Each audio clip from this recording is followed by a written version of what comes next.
The Sorrows of Young Werther by J.W. von Goethe. Book I may fa. How happy I am that I am gone. My dear friend, what a thing is the heart of man, to leave you, from whom I have been inseparable, whom I love so dearly, and yet to feel happy? I know you will forgive me. Have not other attachments been specially appointed by fate to torment a head like mine, poor Leonora? And yet I was not to blame. Was it my fault that, whilst the peculiar charms of her sister afforded me an agreeable entertainment, a passion for me was engendered in her feeble heart? And yet am I wholly blameless? Did I not encourage her emotions? Did I not feel charmed at those truly genuine expressions of nature, which, though but little mirthful in reality, so often amused us? Did I not? But oh, what is man, that he dares so to accuse himself? My dear friend, I promise you I will improve. I will no longer, as has ever been my habit, continue to ruminate on every petty vexation which fortune may dispense. I will enjoy the present, and the past shall be for me the past. No doubt you are right, my best of friends. There would be far less suffering amongst mankind, if men, and God knows why they are so fashioned, did not employ their imaginations so assiduously in recalling the memory of past sorrow, instead of bearing their present lot with equanimity. Be kind enough to inform my mother that I shall attend to her business to the best of my ability, and shall give her the earliest information about it. I have seen my aunt, and find that she is very far from being the disagreeable person our friends allege her to be. She is a lively, cheerful woman, with the best of hearts. I explained to her my mother's wrongs with regard to that part of her portion which has been withheld from her. She told me the motives and reasons of her own conduct, and the terms on which she is willing to give up the whole, and to do more than we have asked. In short, I cannot write further upon this subject at present, only assure my mother that all will go on well. And I have again observed, my dear friend, in this trifling affair, that misunderstandings and neglect occasion more mischief in the world than even malice and wickedness. At all events, the two latter are of less frequent occurrence. In other respects I am very well off here. Solitude in this terrestrial paradise is a genial balm to my mind, and the young spring cheers with its bounteous promises my oftentimes misgiving heart. Every tree, every bush is full of flowers, and one might wish himself transformed into a butterfly, to float about in this ocean of perfume and find his whole existence in it. The town itself is disagreeable, but then, all around, you find an inexpressible beauty of nature. This induced the late Count M. to lay out a garden on one of the sloping hills which here intersect each other with the most charming variety and form the most lovely valleys. The garden is simple, and it is easy to perceive, even upon your first entrance, that the plan was not designed by a scientific gardener, but by a man who wished to give himself up here to the enjoyment of his own sensitive heart. Many a tear have I already shed to the memory of its departed master in a summer house which is now reduced to ruins, but was his favorite resort, and now is mine. I shall soon be master of the place. The gardener has become attached to me within the last few days, and he will lose nothing thereby. May 10. A wonderful serenity has taken possession of my entire soul, like these sweet mornings of spring which I enjoy with my whole heart. I am alone, and feel the charm of existence in this spot, which was created for the bliss of souls like mine. I am so happy, my dear friend, so absorbed in the exquisite sense of mere tranquil existence, that I neglect my talents. I should be incapable of drawing a single stroke at the present moment, and yet I feel that I never was a greater artist than now, when, while the lovely valley teems with vapor around me, and the meridian sun strikes the upper surface of the impenetrable foliage of my trees, and but a few stray gleams steal into the inner sanctuary, I throw myself down among the tall grass by the trickling stream, and as I lie close to the earth, 1,000 unknown plants are noticed by me. When I hear the buzz of the little world among the stalks, and grow familiar with the countless indescribable forms of the insects and flies, then I feel the presence of the Almighty, who formed us in his own image, and the breath of that universal love which bears and sustains us, as it floats around us in an eternity of bliss. And then, my friend, when darkness overspreads my eyes, and heaven and earth seem to dwell in my soul and absorb its power, like the form of a beloved mistress, then I often think with longing, oh, would I could describe these conceptions, could impress upon paper all that is living so full and warm within me, that it might be the mirror of my soul, as my soul is the mirror of the infinite God. Oh, my friend, but it is too much for my strength. I sink under the weight of the splendor of these visions. May 12. I know not whether some deceitful spirits haunt this spot, or whether it be the warm, celestial fancy in my own heart, which makes everything around me seem like paradise. In front of the house is a fountain to which I am bound by a charm like Melusina and her sisters. Descending a gentle slope, you come to an arch where, some 20 steps lower down, water of the clearest crystal gushes from the marble rock. The narrow wall which encloses it above, the tall trees which encircle the spot, and the coolness of the place itself, everything imparts a pleasant but sublime impression. Not a day passes on which I do not spend an hour there. The young maidens come from the town to fetch water, innocent and necessary employment, and formerly the occupation of the daughters of kings. As I take my rest there, the idea of the old patriarchal life is awakened around me. I see them, our old ancestors, how they formed their friendships and contracted alliances at the fountain side, and I feel how fountains and streams were guarded by beneficent spirits.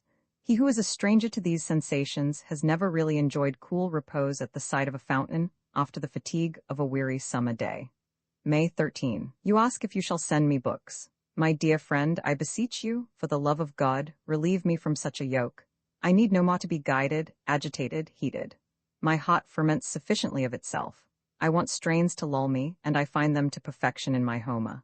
Often do I strive to allay the burning fever of my blood, and you have never witnessed anything so unsteady, so uncertain, as my heart. But need I confess this to you, my dear friend, who have so often endured the anguish of witnessing my sudden transitions from sorrow to a moderate joy, and from sweet melancholy to violent passions? I treat my poor heart like a sick child and gratify its every fancy. Do not mention this again. There are people who would censure me for it. May 15. The common people of the place know me already, and love me, particularly the children. When at first I associated with them, and inquired in a friendly tone about their various trifles, some fancied that I wished to ridicule them, and turned from me in exceeding ill humor. I did not allow that circumstance to grieve me. I only felt most keenly what I have often before observed. Persons who can claim a certain rank keep themselves coldly aloof from the common people, as though they feared to lose their importance by the contact, whilst wanton idlers, and such as are prone to bad joking, affect to descend to their level, only to make the poor people feel their impertinence all the more keenly. I know very well that we are not all equal, nor can be so, but it is my opinion that he who avoids the common people, in order not to lose their respect, is as much to blame as a coward who hides himself from his enemy because he fears defeat. The other day I went to the fountain, and found a young servant girl, who had set her pitcher on the lowest step, and looked around to see if one of her companions was approaching to place it on her head. I ran down and looked at her. "Shall I help you, pretty lass?" said I. She blushed deeply. "Oh, sir," she exclaimed. "No ceremony," I replied. She adjusted her headgear, and I helped her. She thanked me and ascended the steps. May 17. I have made all sorts of acquaintances, but have as yet found no society. I know not what attraction I possess for the people. So many of them like me, and attach themselves to me, and then I feel sorry when the road we pursue together goes only a short distance. If you inquire what the people are like here, I must answer, the same as everywhere.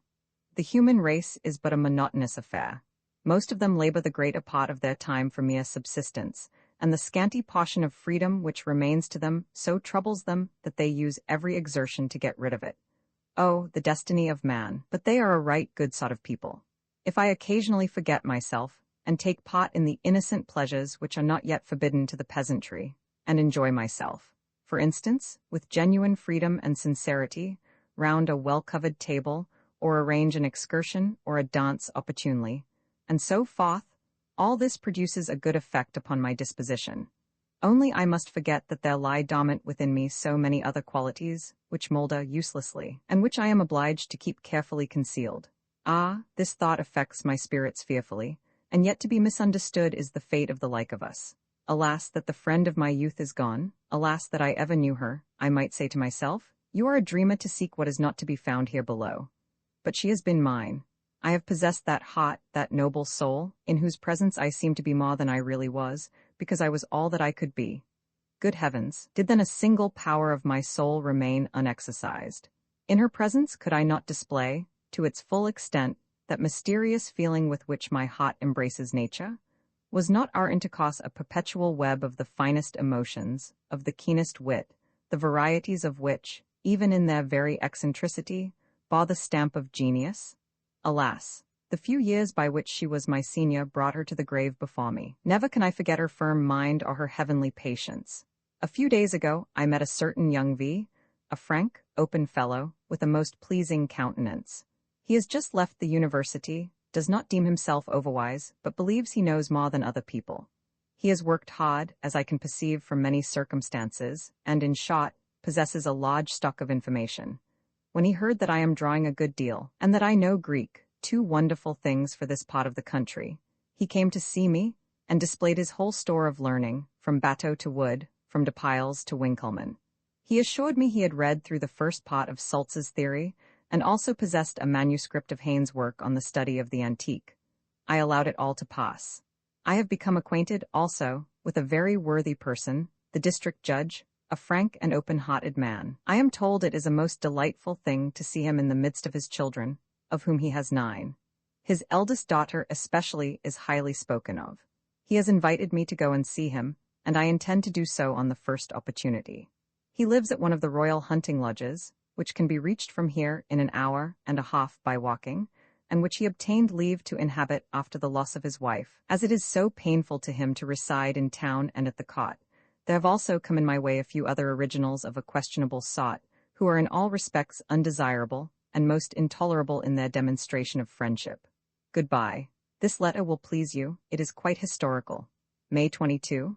That the life of man is but a dream, many a man has surmised heretofore, and I, too, am everywhere pursued by this feeling. When I consider the narrow limits within which our active and inquiring faculties are confined, when I see how all our energies are wasted in providing for mere necessities, which again have no further end than to prolong a wretched existence, and then that all our satisfaction concerning certain subjects of investigation ends in nothing better than a passive resignation, whilst we amuse ourselves painting our prison walls with bright figures and brilliant landscapes. When I consider all this, Wilhelm, I am silent. I examine my own being, and find there a world, but a world rather of imagination and dim desires than of distinctness and living power. Then everything swims before my senses, and I smile and dream while pursuing my way through the world. All learned professors and doctors are agreed that children do not comprehend the cause of their desires, but that the grown-up should wander about this earth like children, without knowing whence they come, or whither they go, influenced as little by fixed motives, but guided like them by biscuits, sugar-plums, and the rud. This is what nobody is willing to acknowledge, and yet I think it is palpable.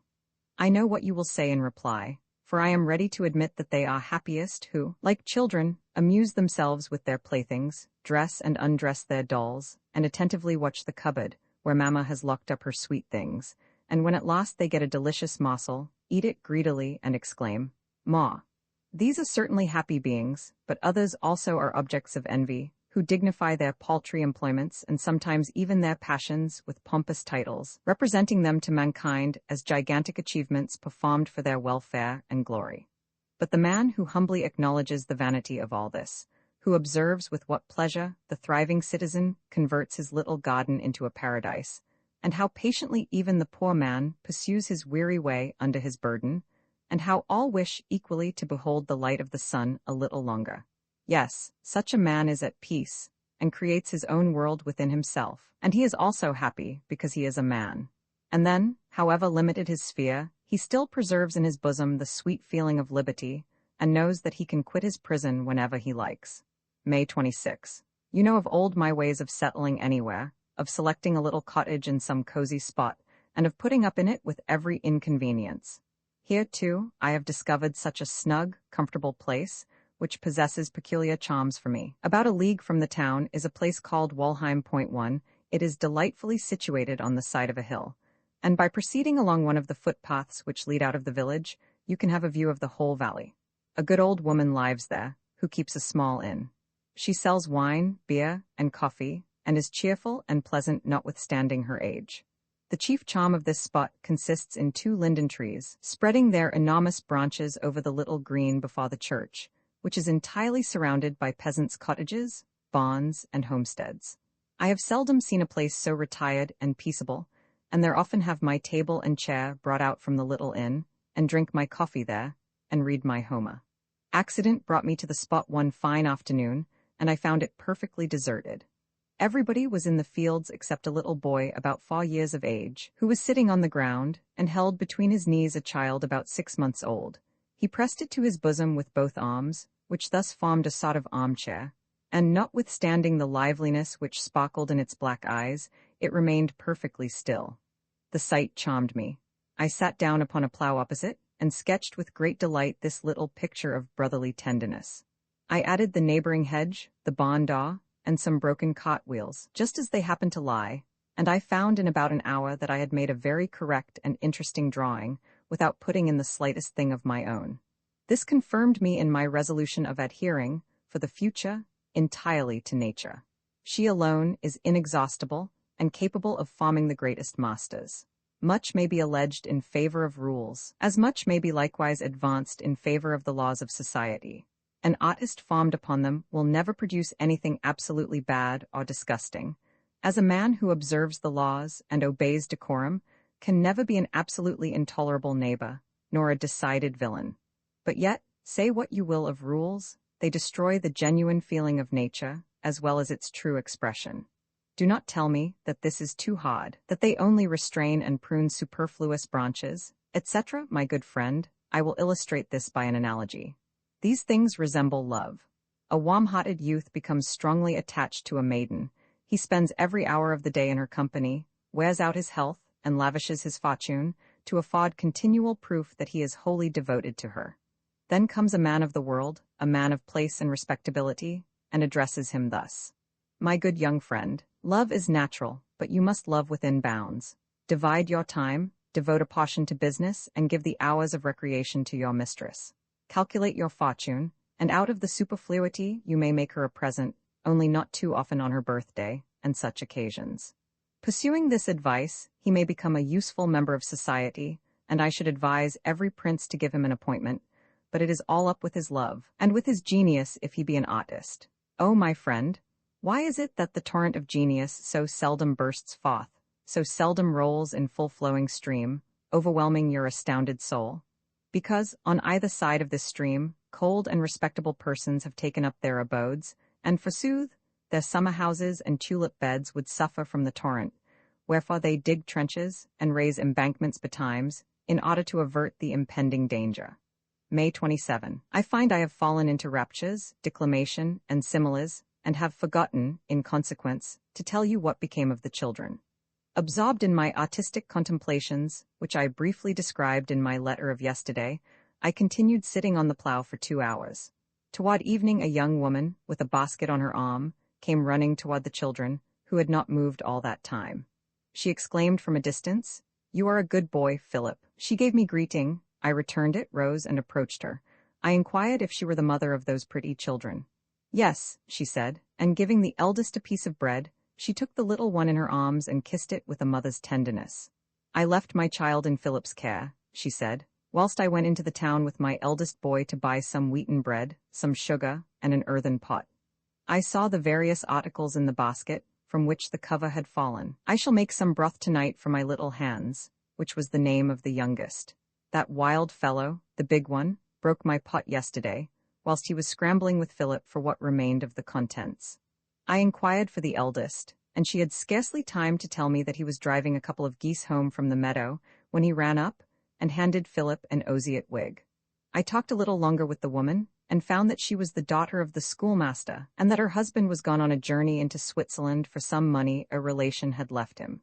They wanted to cheat him, she said, and would not answer his letters, so he has gone there himself. I hope he has met with no accident, as I have heard nothing of him since his departure. I left the woman, with regret, giving each of the children a kreutzer, with an additional one for the youngest, to buy some wheaten bread for his broth when she went to town next, and so we parted. I assure you, my dear friend, when my thoughts are all in tumult, the sight of such a creature as this tranquilizes my disturbed mind.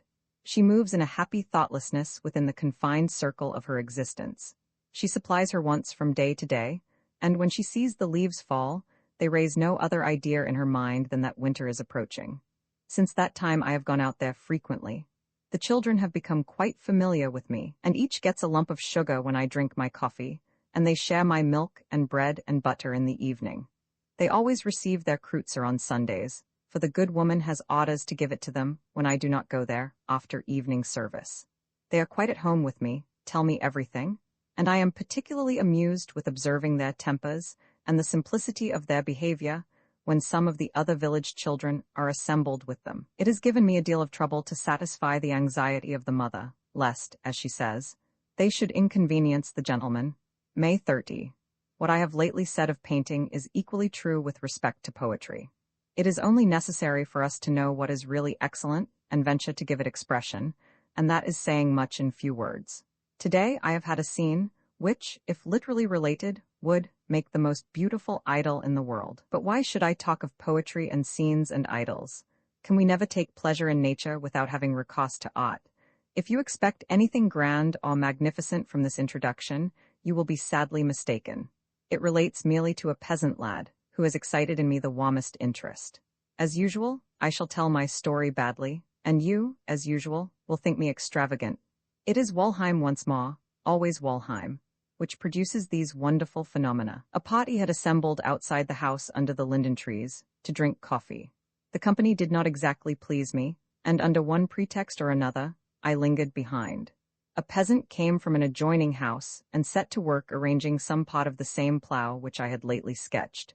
His appearance pleased me, and I spoke to him, inquired about his circumstances, made his acquaintance, and, as is my wont with persons of that class, was soon admitted into his confidence. He said he was in the service of a young widow, who set great store by him. He spoke so much of his mistress, and praised her so extravagantly, that I could soon see he was desperately in love with her. She is no longer young, he said, and she was treated so badly by her former husband that she does not mean to marry again. From his account, it was so evident what incomparable charms she possessed for him, and how ardently he wished she would select him to extinguish the recollection of her first husband's misconduct, that I should have to repeat his own words in order to describe the depth of the poor fellow's attachment, truth, and devotion. It would, in fact, require the gifts of a great poet to convey the expression of his features, the harmony of his voice, and the heavenly fire of his eye. No words can portray the tenderness of his every movement and of every feature. No effort of mine could do justice to the scene. His alarm lest I should misconceive his position with regard to his mistress, or question the propriety of her conduct, touched me particularly. The charming manner with which he described her form and person, which, without possessing the graces of youth, won and attached him to her, is inexpressible, and must be left to the imagination. I have never in my life witnessed or fancied or conceived the possibility of such intense devotion, such ardent affections, united with so much purity. Do not blame me if I say that the recollection of this innocence and truth is deeply impressed upon my very soul, that this picture of fidelity and tenderness haunts me everywhere, and that my own heart, as though enkindled by the flame, glows and burns within me. I mean now to try and see her as soon as I can. Or perhaps on second thoughts I had better not. It is better I should behold her through the eyes of her lover. To my sight, perhaps, she would not appear as she now stands before me, and why should I destroy so sweet a picture? June 16. Why do I not write to you? You lay claim to learning and ask such a question. You should have guessed that I am well. That is to say, in a word, I have made an acquaintance who has won my heart. I know not. To give you a regular account of the manner in which I have become acquainted with the most amiable of women would be a difficult task. I am a happy and contented mortal, but a poor historian. An angel? Nonsense! Everybody so describes his mistress, and yet I find it impossible to tell you how perfect she is, or why she is so perfect. Suffice it to say she has captivated all my senses. So much simplicity with so much understanding, so mild, and yet so resolute, a mind so placid, and a life so active. But all this is ugly balderdash, which expresses not a single character nor feature. Some other time, but no, not some other time, now, this very instant will I tell you all about it. Now or never. Well, between ourselves, since I commenced my letter, I have been 3 times on the point of throwing down my pen, of ordering my horse, and riding out. And yet I vowed this morning that I would not ride today, and yet every moment I am rushing to the window to see how high the sun is. I could not restrain myself, go to her I must.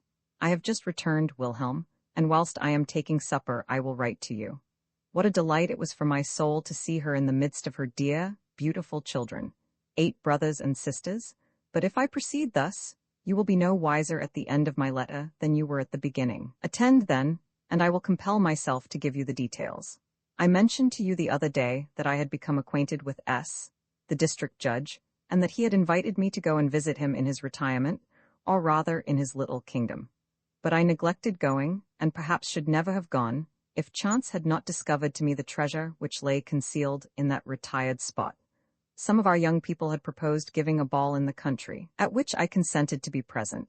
I offered my hand for the evening to a pretty and agreeable, but rather commonplace, sort of girl from the immediate neighborhood, and it was agreed that I should engage a carriage and call upon Charlotte, with my partner and her aunt, to convey them to the ball. My companion informed me, as we drove along through the park to the hunting lodge, that I should make the acquaintance of a very charming young lady. "Take care," added the aunt, "that you do not lose your heart."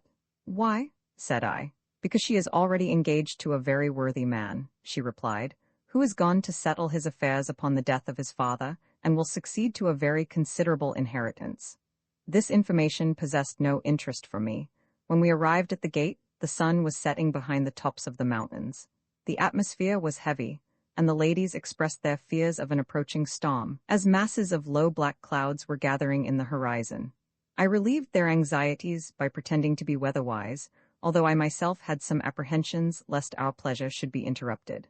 I alighted, and a maid came to the door and requested us to wait a moment for her mistress. I walked across the court to a well-built house, and, ascending the flight of steps in front, opened the door, and saw before me the most charming spectacle I had ever witnessed. 6 children, from 11 to 2 years old, were running about the hall, and surrounding a lady of middle height with a lovely figure, dressed in a robe of simple white, trimmed with pink ribbons. She was holding a rye loaf in her hand, and was cutting slices for the little ones all around, in proportion to their age and appetite. She performed her task in a graceful and affectionate manner, each claimant awaiting his turn with outstretched hands, and boisterously shouting his thanks. Some of them ran away at once, to enjoy their evening meal, whilst others, of a gentler disposition, retired to the courtyard to see the strangers, and to survey the carriage in which their Charlotte was to drive away. Pray forgive me for giving you the trouble to come for me, and for keeping the ladies waiting. But dressing, and arranging some household duties before I leave, had made me forget my children's supper, and they do not like to take it from anyone but me. I uttered some indifferent compliment, but my whole soul was absorbed by her air, her voice, her manner, and I had scarcely recovered myself when she ran into her room to fetch her gloves and fan. The young ones threw inquiring glances at me from a distance, whilst I approached the youngest, a most delicious little creature. He drew back, and Charlotte, entering at the very moment, said, "Louis, shake hands with your cousin." The little fellow obeyed willingly, and I could not resist giving him a hearty kiss, notwithstanding his rather dirty face. "Cousin," said I to Charlotte as I handed her down, "do you think I deserve the happiness of being related to you?" She replied with a ready smile, "Oh, I have such a number of cousins that I should be sorry if you were the most undeserving of them." In taking leave, she desired her next sister, Sophie, a girl about 11 years old, to take great care of the children, and to say good-bye to Papa for her when he came home from his ride. She enjoined to the little ones to obey their sister Sophie as they would herself, upon which some promised that they would, but a little fair-haired girl, about 6 years old, looked discontented and said, "But Sophie is not you, Charlotte, and we like you best." The 2 eldest boys had clambered up the carriage, and at my request she permitted them to accompany us a little way through the forest, upon their promising to sit very still and hold fast. We were hardly seated, and the ladies had scarcely exchanged compliments, making the usual remarks upon each other's dress, and upon the company they expected to meet, when Charlotte stopped the carriage, and made her brothers get down. They insisted upon kissing her hands once more, which the eldest did with all the tenderness of a youth of 15, but the other in a lighter and more careless manner. She desired them again to give her love to the children, and we drove off. The aunt inquired of Charlotte whether she had finished the book she had last sent her. "No," said Charlotte, "I did not like it. You can have it again, and the one before was not much better." I was surprised, upon asking the title, to hear that it was. Point 2, I found penetration and character in everything she said. Every expression seemed to brighten her features with new charms, with new rays of genius, which unfolded by degrees, as she felt herself understood. "When I was younger," she observed, "I loved nothing so much as romances. Nothing could equal my delight when, on some holiday, I could settle down quietly in a corner and enter with my whole heart and soul into the joys or sorrows of some fictitious Leonora. I do not deny that they even possess some charms for me yet, but I read so seldom that I prefer books suited exactly to my taste. And I like those authors best whose scenes describe my own situation in life, and the friends who are about me, whose stories touch me with interest from resembling my own homely existence, which, without being absolutely paradise, is, on the whole, a source of indescribable happiness. I endeavored to conceal the emotion which these words occasioned, but it was of slight avail. For when she had expressed so truly her opinion of the Vicar of Wakefield, and of other works, the names of which I omit, 3 I could no longer contain myself, but gave full utterance to what I thought of it. And it was not until Charlotte had addressed herself to the 2 other ladies that I remembered their presence, and observed them sitting mute with astonishment. The aunt looked at me several times with an air of raillery, which, however, I did not at all mind. We talked of the pleasures of dancing. "If it is a fault to love it," said Charlotte, "I am ready to confess that I prize it above all other amusements. If anything disturbs me, I go to the piano, play an air to which I have danced, and all goes right again directly." You, who know me, can fancy how steadfastly I gazed upon her rich dark eyes during these remarks, how my very soul gloated over her warm lips and fresh, glowing cheeks, how I became quite lost in the delightful meaning of her words, so much so that I scarcely heard the actual expressions. In short, I alighted from the carriage like a person in a dream, and was so lost to the dim world around me that I scarcely heard the music which resounded from the illuminated ballroom. The 2 Messrs. Andron and a certain N.N., I cannot trouble myself with the names, who were the aunt's and Charlotte's partners, received us at the carriage door, and took possession of their ladies, whilst I followed with mine. We commenced with a minuet. I led out one lady after another, and precisely those who were the most disagreeable could not bring themselves to leave off. Charlotte and her partner began an English country dance, and you must imagine my delight when it was their turn to dance the figure with us. You should see Charlotte dance. She dances with her whole heart and soul. Her figure is all harmony, elegance, and grace, as if she were conscious of nothing else and had no other thought or feeling, and doubtless, for the moment, every other sensation is extinct. She was engaged for the 2nd country dance, but promised me the 3rd, and assured me, with the most agreeable freedom, that she was very fond of waltzing. "It is the custom here," she said, "for the previous partners to waltz together, but my partner is an indifferent waltzer, and will feel delighted if I save him the trouble. Your partner is not allowed to waltz, and indeed, is equally incapable, but I observed during the country dance that you waltz well. So, if you will waltz with me, I beg you would propose it to my partner, and I will propose it to yours." We agreed, and it was arranged that our partners should mutually entertain each other. We set off, and at first delighted ourselves with the usual graceful motions of the arms. With what grace, with what ease, she moved. When the waltz commenced and the dancers whirled around each other in the giddy maze, there was some confusion, owing to the incapacity of some of the dancers. We judiciously remained still, allowing the others to weary themselves, and when the awkward dancers had withdrawn, we joined in, and kept it up famously together with one other couple, Andron and his partner. Never did I dance more lightly. I felt myself more than mortal, holding this loveliest of creatures in my arms, flying, with her as rapidly as the wind, till I lost sight of every other object. And oh, Wilhelm, I vowed at that moment that a maiden whom I loved, or for whom I felt the slightest attachment, never, never should waltz with anyone else but with me, if I went to perdition for it. You will understand this. We took a few turns in the room to recover our breath. Charlotte sat down, and felt refreshed by partaking of some oranges which I had secured, the only ones that had been left, but at every slice which, from politeness, she offered to her neighbors, I felt as though a dagger went through my heart. We were the 2nd couple in the 3rd country dance. As we were going down, and heaven knows with what ecstasy I gazed at her arms and eyes, beaming with the sweetest feeling of pure and genuine enjoyment, we passed a lady whom I had noticed for her charming expression of countenance, although she was no longer young. She looked at Charlotte with a smile, then, holding up her finger in a threatening attitude, repeated twice in a very significant tone of voice the name of Albert. "Who is Albert?" said I to Charlotte, "if it is not impertinent to ask." She was about to answer, when we were obliged to separate, in order to execute a figure in the dance, and as we crossed over again in front of each other, I perceived she looked somewhat pensive. "Why need I conceal it from you?" she said, as she gave me her hand for the promenade. "Albert is a worthy man to whom I am engaged." Now, there was nothing new to me in this, for the girls had told me of it on the way, but it was so far new that I had not thought of it in connection with her whom, in so short a time, I had learned to prize so highly. Enough, I became confused, got out in the figure, and occasioned general confusion, so that it required all Charlotte's presence of mind to set me right by pulling and pushing me into my proper place. The dance was not yet finished when the lightning which had for some time been seen in the horizon, and which I had asserted to proceed entirely from heat, grew more violent, and the thunder was heard above the music. When any distress or terror surprises us in the midst of our amusements, it naturally makes a deeper impression than at other times, either because the contrast makes us more keenly susceptible, or rather perhaps because our senses are then more open to impressions, and the shock is consequently stronger. To this cause I must ascribe the fright and shrieks of the ladies.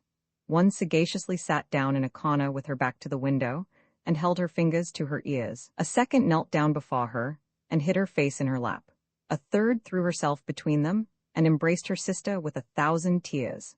Some insisted on going home. Others, unconscious of their actions, wanted sufficient presence of mind to repress the impertinence of their young partners, who sought to direct to themselves those sighs which the lips of our agitated beauties intended for heaven. Some of the gentlemen had gone downstairs to smoke a quiet cigar, and the rest of the company gladly embraced a happy suggestion of the hostess to retire into another room, which was provided with shutters and curtains. We had hardly got there, when Charlotte placed the chairs in a circle, and when the company had sat down in compliance with her request, she forthwith proposed a round game. I noticed some of the company prepare their mouths and draw themselves up at the prospect of some agreeable forfeit. "Let us play at counting," said Charlotte. "Now, pay attention, I shall go round the circle from right to left, and each person is to count, one after the other, the number that comes to him, and must count fast. Whoever stops or mistakes is to have a box on the ear, and so on, till we have counted 1,000. It was delightful to see the fun. She went round the circle with upraised arm. 1, said the first, 2, the second, 3, the third, and so on, till Charlotte went faster and faster. One made a mistake, instantly a box on the ear, and amid the laughter that ensued, came another box, and so on, faster and faster. I myself came in for 2. I fancied they were hotter than the rest, and felt quite delighted. A general laughter and confusion put an end to the game long before we had counted as far as 1,000. The party broke up into little separate knots. The storm had ceased, and I followed Charlotte into the ballroom. On the way, she said, the game banished their fears of the storm. I could make no reply. I myself, she continued, was as much frightened as any of them, but by affecting courage to keep up the spirits of the others, I forgot my apprehensions. We went to the window. It was still thundering at a distance. A soft rain was pouring down over the country and filled the air around us with delicious odors. Charlotte leaned forward on her arm. Her eyes wandered over the scene. She raised them to the sky and then turned them upon me. They were moistened with tears. She placed her hand on mine and said, "Klopstock." At once I remembered the magnificent ode which was in her thoughts. I felt oppressed with the weight of my sensations and sank under them. It was more than I could bear. I bent over her hand, kissed it in a stream of delicious tears, and again looked up to her eyes. Divine Klopstock, why didst thou not see thy apotheosis in those eyes, and thy name so often profaned, would that I never heard it repeated. June 19. I no longer remember where I stopped in my narrative. I only know it was 2 in the morning when I went to bed, and if you had been with me, that I might have talked instead of writing to you, I should, in all probability, have kept you up till daylight. I think I have not yet related what happened as we rode home from the ball, nor have I time to tell you now. It was a most magnificent sunrise. The whole country was refreshed, and the rain fell drop by drop from the trees in the forest. Our companions were asleep. Charlotte asked me if I did not wish to sleep also, and begged of me not to make any ceremony on her account. Looking steadfastly at her, I answered, "As long as I see those eyes open, there is no fear of my falling asleep." We both continued awake till we reached her door. The maid opened it softly, and assured her, in answer to her inquiries, that her father and the children were well, and still sleeping. I left her asking permission to visit her in the course of the day. She consented, and I went, and since that time, sun, moon, and stars may pursue their course. I know not whether it is day or night, the whole world is nothing to me. June 21. My days are as happy as those reserved by God for his elect, and whatever be my fate hereafter, I can never say that I have not tasted joy, the purest joy of life. You know Walheim. I am now completely settled there. In that spot, I am only half a league from Charlotte, and there I enjoy myself, and taste all the pleasure which can fall to the lot of man. Little did I imagine, when I selected Walheim for my pedestrian excursions, that all heaven lay so near it. How often in my wanderings from the hillside, or from the meadows across the river, have I beheld this hunting lodge, which now contains within it all the joy of my heart. I have often, my dear Wilhelm, reflected on the eagerness men feel to wander and make new discoveries, and upon that secret impulse which afterward inclines them to return to their narrow circle, conform to the laws of custom, and embarrass themselves no longer with what passes around them. It is so strange how, when I came here first, and gazed upon that lovely valley from the hillside, I felt charmed with the entire scene surrounding me. The little wood opposite, how delightful to sit under its shade, how fine the view from that point of rock. Then, that delightful chain of hills and the exquisite valleys at their feet. Could I but wonder and lose myself amongst them? I went and returned without finding what I wished. Distance, my friend, is like futurity. A dim vastness is spread before our souls. The perceptions of our mind are as obscure as those of our vision, and we desire earnestly to surrender up our whole being, that it may be filled with the complete and perfect bliss of one glorious emotion. But alas, when we have attained our object, when the distant there becomes the present here, all is changed. We are as poor and circumscribed as ever, and our souls still languish for unattainable happiness. So does the restless traveler pant for his native soil, and find in his own cottage, in the arms of his wife, in the affections of his children, and in the labor necessary for their support, that happiness which he had sought in vain through the wide world. When, in the morning at sunrise, I go out to Walheim, and with my own hands gather in the garden the peas which are to serve for my dinner, when I sit down to shell them, and read my Homer during the intervals, and then, selecting a saucepan from the kitchen, fetch my own butter, put my mess on the fire, cover it up, and sit down to stir it as occasion requires, I figure to myself the illustrious suitors of Penelope, killing, dressing, and preparing their own oxen and swine. Nothing fills me with a more pure and genuine sense of happiness than those traits of patriarchal life which, thank heaven, I can imitate without affectation. Happy is it, indeed, for me that my heart is capable of feeling the same simple and innocent pleasure as the peasant whose table is covered with food of his own rearing, and who not only enjoys his meal, but remembers with delight the happy days and sunny mornings when he planted it, the soft evenings when he watered it, and the pleasure he experienced in watching its daily growth. June 29. The day before yesterday, the physician came from the town to pay a visit to the judge. He found me on the floor playing with Charlotte's children. Some of them were scrambling over me, and others romped with me, and as I caught and tickled them, they made a great noise. The doctor is a formal sort of personage. He adjusts the plaits of his ruffles, and continually settles his frill whilst he is talking to you, and he thought my conduct beneath the dignity of a sensible man. I could perceive this by his countenance, but I did not suffer myself to be disturbed. I allowed him to continue his wise conversation, whilst I rebuilt the children's cod houses for them as fast as they threw them down. He went about the town afterward, complaining that the judge's children were spoiled enough before, but that now Werther was completely ruining them. Yes, my dear Wilhelm, nothing on this earth affects my heart so much as children. When I look on at their doings, when I mock in the little creatures the seeds of all those virtues and qualities which they will one day find so indispensable, when I behold in the obstinate all the future firmness and constancy of a noble character, in the capricious, that levity and gaiety of temper which will carry them lightly over the dangers and troubles of life, their whole nature simple and unpolluted, then I call to mind the golden words of the great teacher of mankind, unless you become like one of these. And now, my friend, these children, who are our equals, whom we ought to consider as our models, we treat them as though they were our subjects. They are allowed no will of their own. And have we then, none ourselves? Whence comes our exclusive right? Is it because we are older and more experienced? Great God, from the height of thy heaven thou beholdest great children and little children, and no others, and thy Son has long since declared which afford thee greatest pleasure. But they believe in him, and hear him not. That, too, is an old story, and they train their children after their own image, etc. Adieu, Wilhelm. I will not further bewilder myself with this subject. July 1. The consolation Charlotte can bring to an invalid I experience from my own heart, which suffers more from her absence than many a poor creature lingering on a bed of sickness.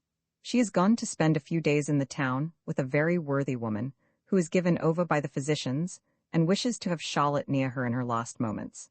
I accompanied her last week on a visit to the Vicar of S., a small village in the mountains, about a league hence. We arrived about 4 o'clock. Charlotte had taken her little sister with her. When we entered the vicarage cot, we found the good old man sitting on a bench before the door, under the shade of 2 large walnut trees. At the sight of Charlotte, he seemed to gain new life, rose, forgot his stick, and ventured to walk toward her. She ran to him and made him sit down again. Then, placing herself by his side, she gave him a number of messages from her father, and then caught up his youngest child, a dirty, ugly little thing, the joy of his old age, and kissed it. I wish you could have witnessed her attention to this old man, how she raised her voice on account of his deafness, how she told him of healthy young people, who had been carried off when it was least expected, praised the virtues of Carlsbad, and commended his determination to spend the ensuing summer there, and assured him that he looked better and stronger than he did when she saw him last. I, in the meantime, paid attention to his good lady. The old man seemed quite in spirits, and as I could not help admiring the beauty of the walnut trees, which formed such an agreeable shade over our heads, he began, though with some little difficulty, to tell us their history. As to the oldest, said he, we do not know who planted it, some say one clergyman, and some another. But the younger one, there behind us, is exactly the age of my wife, 50 years old next October. Her father planted it in the morning, and in the evening she came into the world. My wife's father was my predecessor here, and I cannot tell you how fond he was of that tree, and it is fully as dear to me. Under the shade of that very tree, upon a log of wood, my wife was seated knitting, when I, a poor student, came into this cot for the first time, just 27 years ago. Charlotte inquired for his daughter. He said she was gone with Herr Schmidt to the meadows, and was with the haymakers. The old man then resumed his story, and told us how his predecessor had taken a fancy to him, as had his daughter likewise, and how he had become first his curate, and subsequently his successor. He had scarcely finished his story when his daughter returned through the garden, accompanied by the above-mentioned Herr Schmidt. She welcomed Charlotte affectionately, and I confess I was much taken with her appearance. She was a lively-looking, good-humored brunette, quite competent to amuse one for a short time in the country. Her lover, for such Herr Schmidt evidently appeared to be, was a polite, reserved personage, and would not join our conversation, notwithstanding all Charlotte's endeavors to draw him out.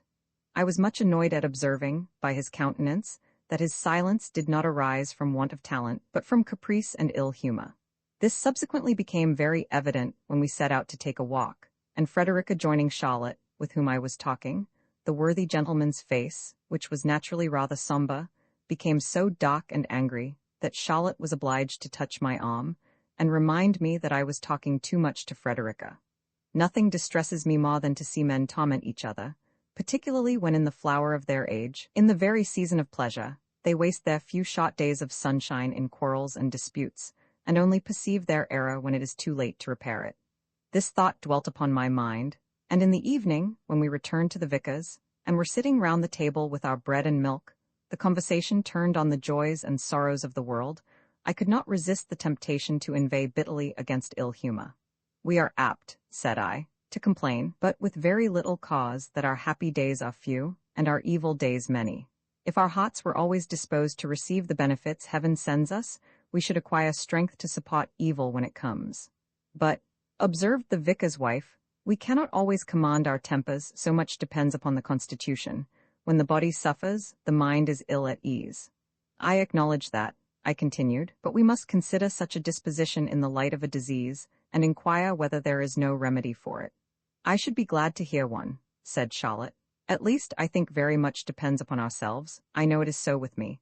When anything annoys me and disturbs my temper, I hasten into the garden, hum a couple of country dances, and it is all right with me directly. That is what I meant, I replied. Ill humor resembles indolence. It is natural to us. But if once we have courage to exert ourselves, we find our work run fresh from our hands, and we experience in the activity from which we shrank a real enjoyment. Frederica listened very attentively, and the young man objected that we were not masters of ourselves, and still less so of our feelings. The question is about a disagreeable feeling, I added, from which everyone would willingly escape, but none know their own power without trial. Invalids are glad to consult physicians, and submit to the most scrupulous regimen, the most nauseous medicines in order to recover their health. I observed that the good old man inclined his head and exerted himself to hear our discourse, so I raised my voice and addressed myself directly to him. We preach against a great many crimes, I observed, but I never remember a sermon delivered against ill humor. That may do very well for your town clergyman, said he. Country people are never ill-humored, though indeed it might be useful occasionally to my wife, for instance, and the judge. We all laughed, as did he likewise very cordially, till he fell into a fit of coughing, which interrupted our conversation for a time. Herr Schmidt resumed the subject. You call ill-humor a crime, he remarked, but I think you use too strong a term. Not at all, I replied, if that deserves the name which is so pernicious to ourselves and our neighbors. Is it not enough that we want the power to make one another happy? Must we deprive each other of the pleasure which we can all make for ourselves? Show me the man who has the courage to hide his ill humor, who bears the whole burden himself, without disturbing the peace of those around him. No. Ill humor arises from an inward consciousness of our own want of merit, from a discontent which ever accompanies that envy which foolish vanity engenders. We see people happy, whom we have not made so, and cannot endure the sight. Charlotte looked at me with a smile. She observed the emotion with which I spoke, and a tear in the eyes of Frederica stimulated me to proceed. Woe unto those, I said, who use their power over a human heart to destroy the simple pleasures it would naturally enjoy. All the favors, all the attentions in the world cannot compensate for the loss of that happiness which a cruel tyranny has destroyed. My heart was full as I spoke. A recollection of many things which had happened pressed upon my mind and filled my eyes with tears.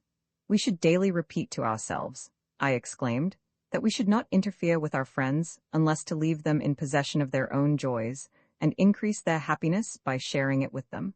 But when their souls are tormented by a violent passion, or their hearts rent with grief, is it in your power to afford them the slightest consolation? And when the last fatal malady seizes the being whose untimely grave you have prepared, when she lies languid and exhausted before you, her dim eyes raised to heaven, and the damp of death upon her pallid brow, there you stand at her bedside like a condemned criminal, with the bitter feeling that your whole fortune could not save her. And the agonizing thought wrings you that all your efforts are powerless to impart even a moment's strength to the departing soul, or quicken her with a transitory consolation. At these words the remembrance of a similar scene at which I had been once present fell with full force upon my heart. I buried my face in my handkerchief, and hastened from the room, and was only recalled to my recollection by Charlotte's voice, who reminded me that it was time to return home. With what tenderness she chid me on the way for the too eager interest I took in everything. She declared it would do me injury, and that I ought to spare myself. Yes, my angel, I will do so for your sake. July 6. She is still with her dying friend, and is still the same bright, beautiful creature whose presence softens pain and sheds happiness around whichever way she turns. She went out yesterday with her little sisters. I knew it, and went to meet them, and we walked together. In about an hour and a half we returned to the town. We stopped at the spring I am so fond of, and which is now 1,000 times dearer to me than ever. Charlotte seated herself upon the low wall, and we gathered about her. I looked around, and recalled the time when my heart was unoccupied and free. Dear fountain, I said, since that time I have no more come to enjoy cool repose by thy fresh stream. I have passed thee with careless steps, and scarcely bestowed a glance upon thee. I looked down, and observed Charlotte's little sister Jane coming up the steps with a glass of water. I turned toward Charlotte, and I felt her influence over me. Jane at the moment approached with the glass. Her sister Marion wished to take it from her. No, cried the child with the sweetest expression of face, Charlotte must drink first. The affection and simplicity with which this was uttered so charmed me that I sought to express my feelings by catching up the child and kissing her haughtily. She was frightened and began to cry. You should not do that, said Charlotte. I felt perplexed. Come, Jane, she continued, taking her hand and leading her down the steps again. It is no matter. Wash yourself quickly in the fresh water. I stood and watched them, and when I saw the little dear rubbing her cheeks with her wet hands, in full belief that all the impurities contracted from my ugly beard would be washed off by the miraculous water. And how, though Charlotte said it would do, she continued still to wash with all her might, as though she thought too much were better than too little. I assure you, Wilhelm, I never attended a baptism with greater reverence. And when Charlotte came up from the well, I could have prostrated myself as before the prophet of an Eastern nation. In the evening, I would not resist telling the story to a person who I thought possessed some natural feeling, because he was a man of understanding. But what a mistake I made. He maintained it was very wrong of Charlotte, that we should not deceive children, that such things occasioned countless mistakes and superstitions, from which we were bound to protect the young. It occurred to me then, that this very man had been baptized only a week before. So I said nothing further, but maintained the justice of my own convictions. We should deal with children as God deals with us. We are happiest under the influence of innocent delusions. July 8. What a child is man that he should be so solicitous about a look. What a child is man. We had been to Walheim. The ladies went in a carriage, but during our walk I thought I saw in Charlotte's dark eyes. I am a fool, but forgive me. You should see them, those eyes. However, to be brief, for my own eyes are weighed down with sleep. You must know, when the ladies stepped into their carriage again, young W. Seldstadt Andren and I were standing about the door. They are a merry set of fellows, and they were all laughing and joking together. I watched Charlotte's eyes. They wandered from one to the other, but they did not light on me, who stood there motionless and who saw nothing but her. My heart bade her 1,000 times adieu, but she noticed me not. The carriage drove off, and my eyes filled with tears. I looked after her. Suddenly I saw Charlotte's bonnet leaning out of the window, and she turned to look back. Was it at me? My dear friend, I know not, and in this uncertainty I find consolation. Perhaps she turned to look at me. Perhaps. Good night, what a child I am. July 10. You should see how foolish I look in company when her name is mentioned, particularly when I am asked plainly how I like her. How I like her? I detest the phrase. What sort of creature must he be who merely liked Charlotte, whose whole heart and senses were not entirely absorbed by her? Like her? Someone asked me lately how I liked Ossian. July 11. Madame M. is very ill. I pray for her recovery, because Charlotte shares my sufferings. I see her occasionally at my friend's house, and today she has told me the strangest circumstance. Old M. is a covetous, miserly fellow, who has long worried and annoyed the poor lady sadly, but she has borne her afflictions patiently.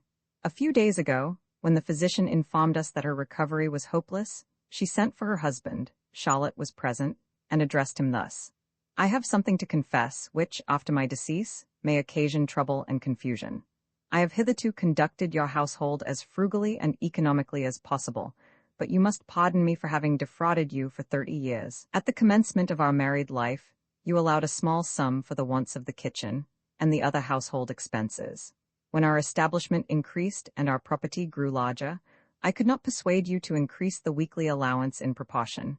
In short, you know, that when our wants were greatest, you required me to supply everything with 7 florins a week. I took the money from you without an observation, but made up the weekly deficiency from the money chest, as nobody would suspect your wife of robbing the household bank. But I have wasted nothing, and should have been content to meet my eternal judge without this confession, if she, upon whom the management of your establishment will devolve after my decease, would be free from embarrassment upon your insisting that the allowance made to me, your former wife, was sufficient. I talked with Charlotte of the inconceivable manner in which men allow themselves to be blinded, how anyone could avoid suspecting some deception, when 7 florins only were allowed to defray expenses twice as great. But I have myself known people who believed, without any visible astonishment, that their house possessed the prophet's never-failing cruse of oil. July 13. No, I am not deceived. In her dark eyes I read a genuine interest in me and in my fortunes. Yes, I feel it, and I may believe my own heart which tells me, dare I say it? Dare I pronounce the divine words? That she loves me, that she loves me? How the idea exalts me in my own eyes. And as you can understand my feelings, I may say to you, how I honor myself since she loves me. Is this presumption, or is it a consciousness of the truth? I do not know a man able to supplant me in the heart of Charlotte. And yet when she speaks of her betrothed with so much warmth and affection, I feel like the soldier who has been stripped of his honors and titles, and deprived of his sword. July 16. How my heart beats when by accident I touch her finger, or my feet meet hers under the table.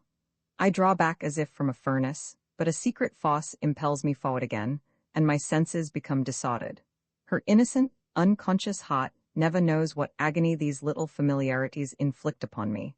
Sometimes when we are talking, she lays her hand upon mine, and in the eagerness of conversation comes closer to me, and her balmy breath reaches my lips, when I feel as if lightning had struck me, and that I could sink into the earth. And yet, Wilhelm, with all this heavenly confidence, if I know myself, and should ever dare, you understand me. No, no, my heart is not so corrupt, it is weak, weak enough, but is not that a degree of corruption? She is to me a sacred being. All passion is still in her presence. I cannot express my sensations when I am near her. I feel as if my soul beat in every nerve of my body. There is a melody which she plays on the piano with angelic skill. So simple is it, and yet so spiritual. It is her favorite air, and when she plays the first note, all pain, care, and sorrow disappear from me in a moment. I believe every word that is said of the magic of ancient music. How her simple song enchants me. Sometimes, when I am ready to commit suicide, she sings that air, and instantly the gloom and madness which hung over me are dispersed, and I breathe freely again. July 18. Wilhelm, what is the world to our hearts without love? What is a magic lantern without light? You have but to kindle the flame within, and the brightest figures shine on the white wall. And if love only show us fleeting shadows, we are yet happy, when, like mere children, we behold them, and are transported with the splendid phantoms. I have not been able to see Charlotte today. I was prevented by company from which I could not disengage myself. What was to be done? I sent my servant to her house, that I might at least see somebody today who had been near her.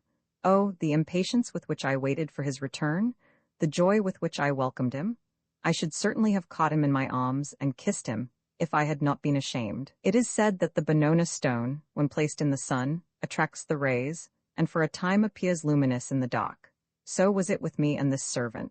The idea that Charlotte's eyes had dwelt on his countenance, his cheek, his very apparel, endeared them all inestimably to me, so that at the moment I would not have parted from him for 1,000 crowns. His presence made me so happy. Beware of laughing at me, Wilhelm. Can that be a delusion which makes us happy? July 19. I shall see her today, I exclaim with delight when I rise in the morning and look out with gladness of heart at the bright, beautiful sun. I shall see her today, and then I have no further wish to form. All is included in that one thought. July 20.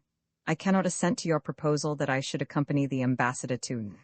I do not love subordination, and we all know that he is a rough, disagreeable person to be connected with. You say my mother wishes me to be employed. I could not help laughing at that.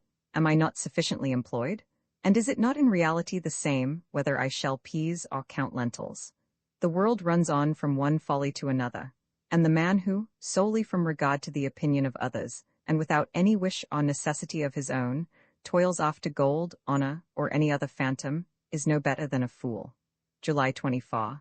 You insist so much on my not neglecting my drawing, that it would be as well for me to say nothing as to confess how little I have lately done.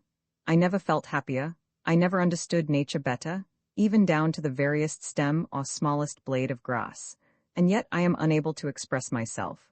My powers of execution are so weak, everything seems to swim and float before me, so that I cannot make a clear, bold outline.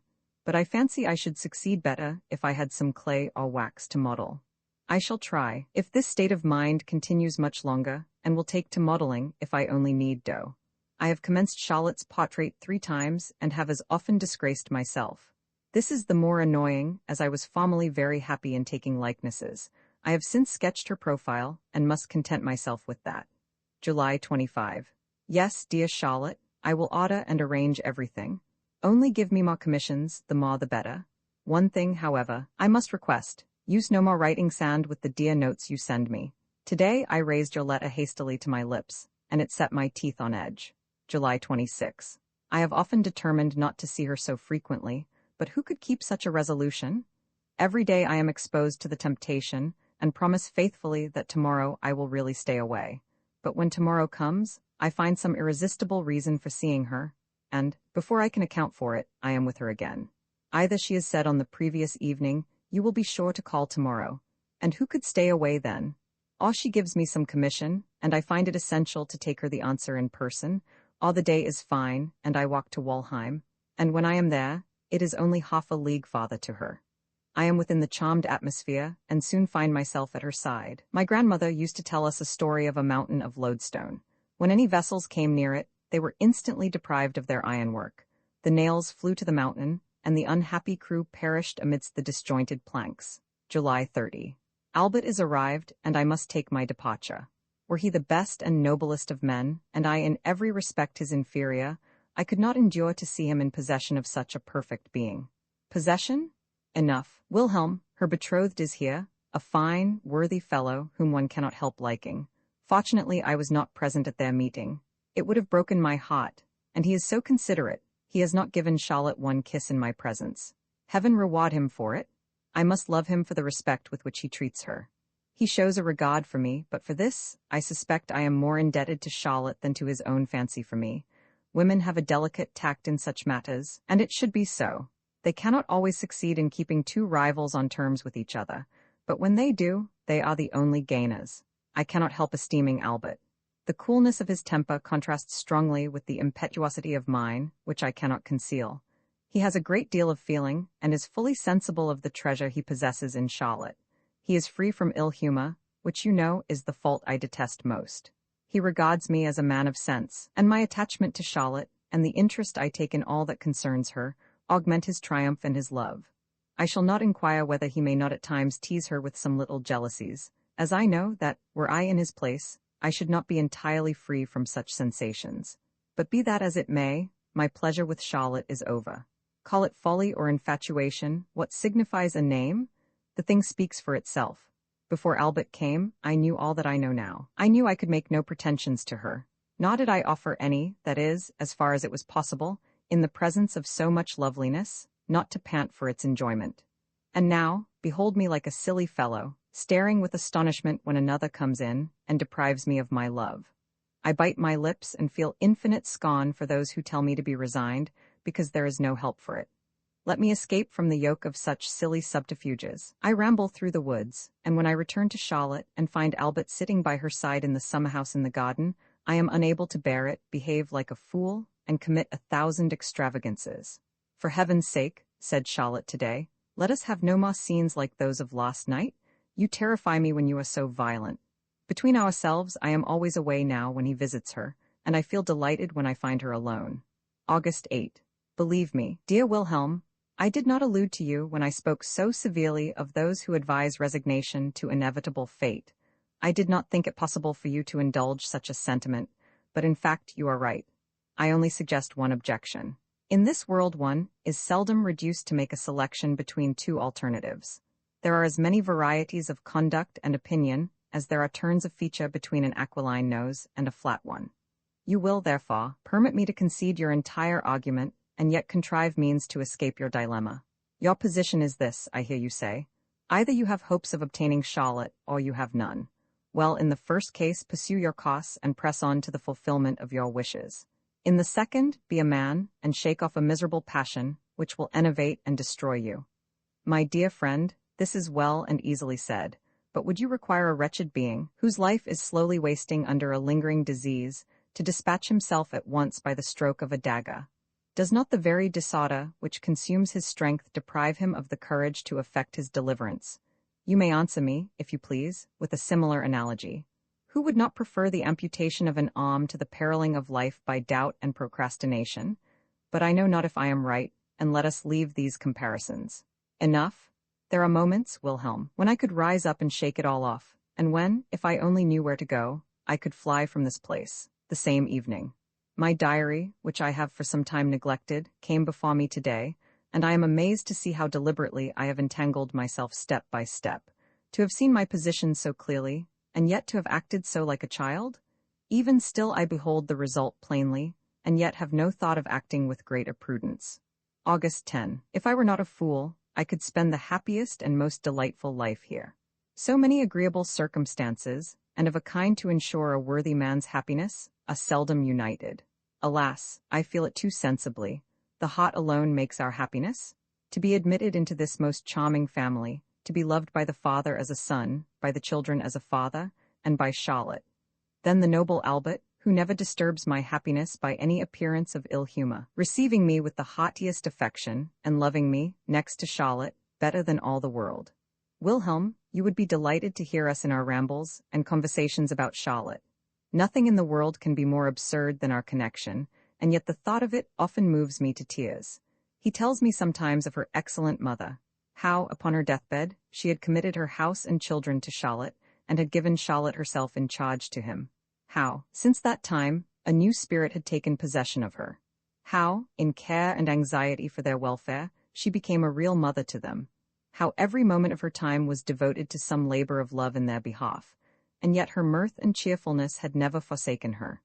I walk by his side, pluck flowers by the way, arrange them carefully into a nosegay, then fling them into the first stream I pass, and watch them as they float gently away. I forget whether I told you that Albert is to remain here. He has received a government appointment with a very good salary, and I understand he is in high favor at court. I have met few persons so punctual and methodical in business. August 12. Certainly, Albert is the best fellow in the world. I had a strange scene with him yesterday. I went to take leave of him, for I took it into my head to spend a few days in these mountains, from where I now write to you. As I was walking up and down his room, my eye fell upon his pistols. "Lend me those pistols," said I, "for my journey." "By all means," he replied, "if you will take the trouble to load them, for they only hang there for form." I took down one of them, and he continued, "Ever since I was near suffering for my extreme caution, I will have nothing to do with such things." I was curious to hear the story. "I was staying," said he, "some 3 months ago, at a friend's house in the country. I had a brace of pistols with me, unloaded, and I slept without any anxiety. One rainy afternoon I was sitting by myself, doing nothing, when it occurred to me, I do not know how, that the house might be attacked, that we might require the pistols, that we might, in short, you know how we go on fancying, when we have nothing better to do. I gave the pistols to the servant, to clean and load. He was playing with the maid, and trying to frighten her, when the pistol went off, God knows how. The ramrod was in the barrel, and it went straight through her right hand and shattered the thumb.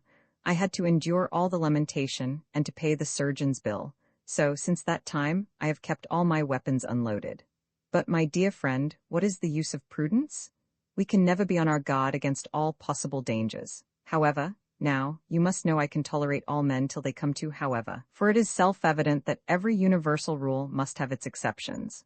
But he is so exceedingly accurate, that, if he only fancies he has said a word too precipitate, or too general, or only half true, he never ceases to qualify, to modify, and extenuate, till at last he appears to have said nothing at all.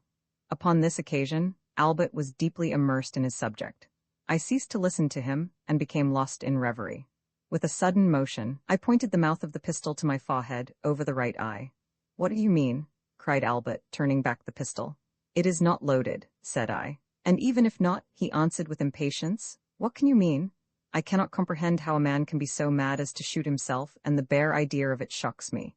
But why should anyone," said I, "in speaking of an action, venture to pronounce it mad or wise, or good or bad? What is the meaning of all this? Have you carefully studied the secret motives of our actions? Do you understand? Can you explain the causes which occasion them and make them inevitable?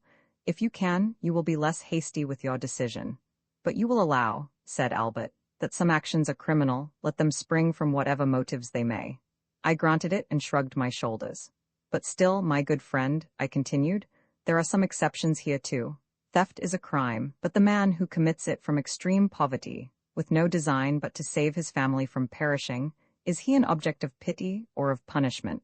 Who shall throw the first stone at a husband, who, in the heat of just resentment, sacrifices his faithless wife and her perfidious seducer?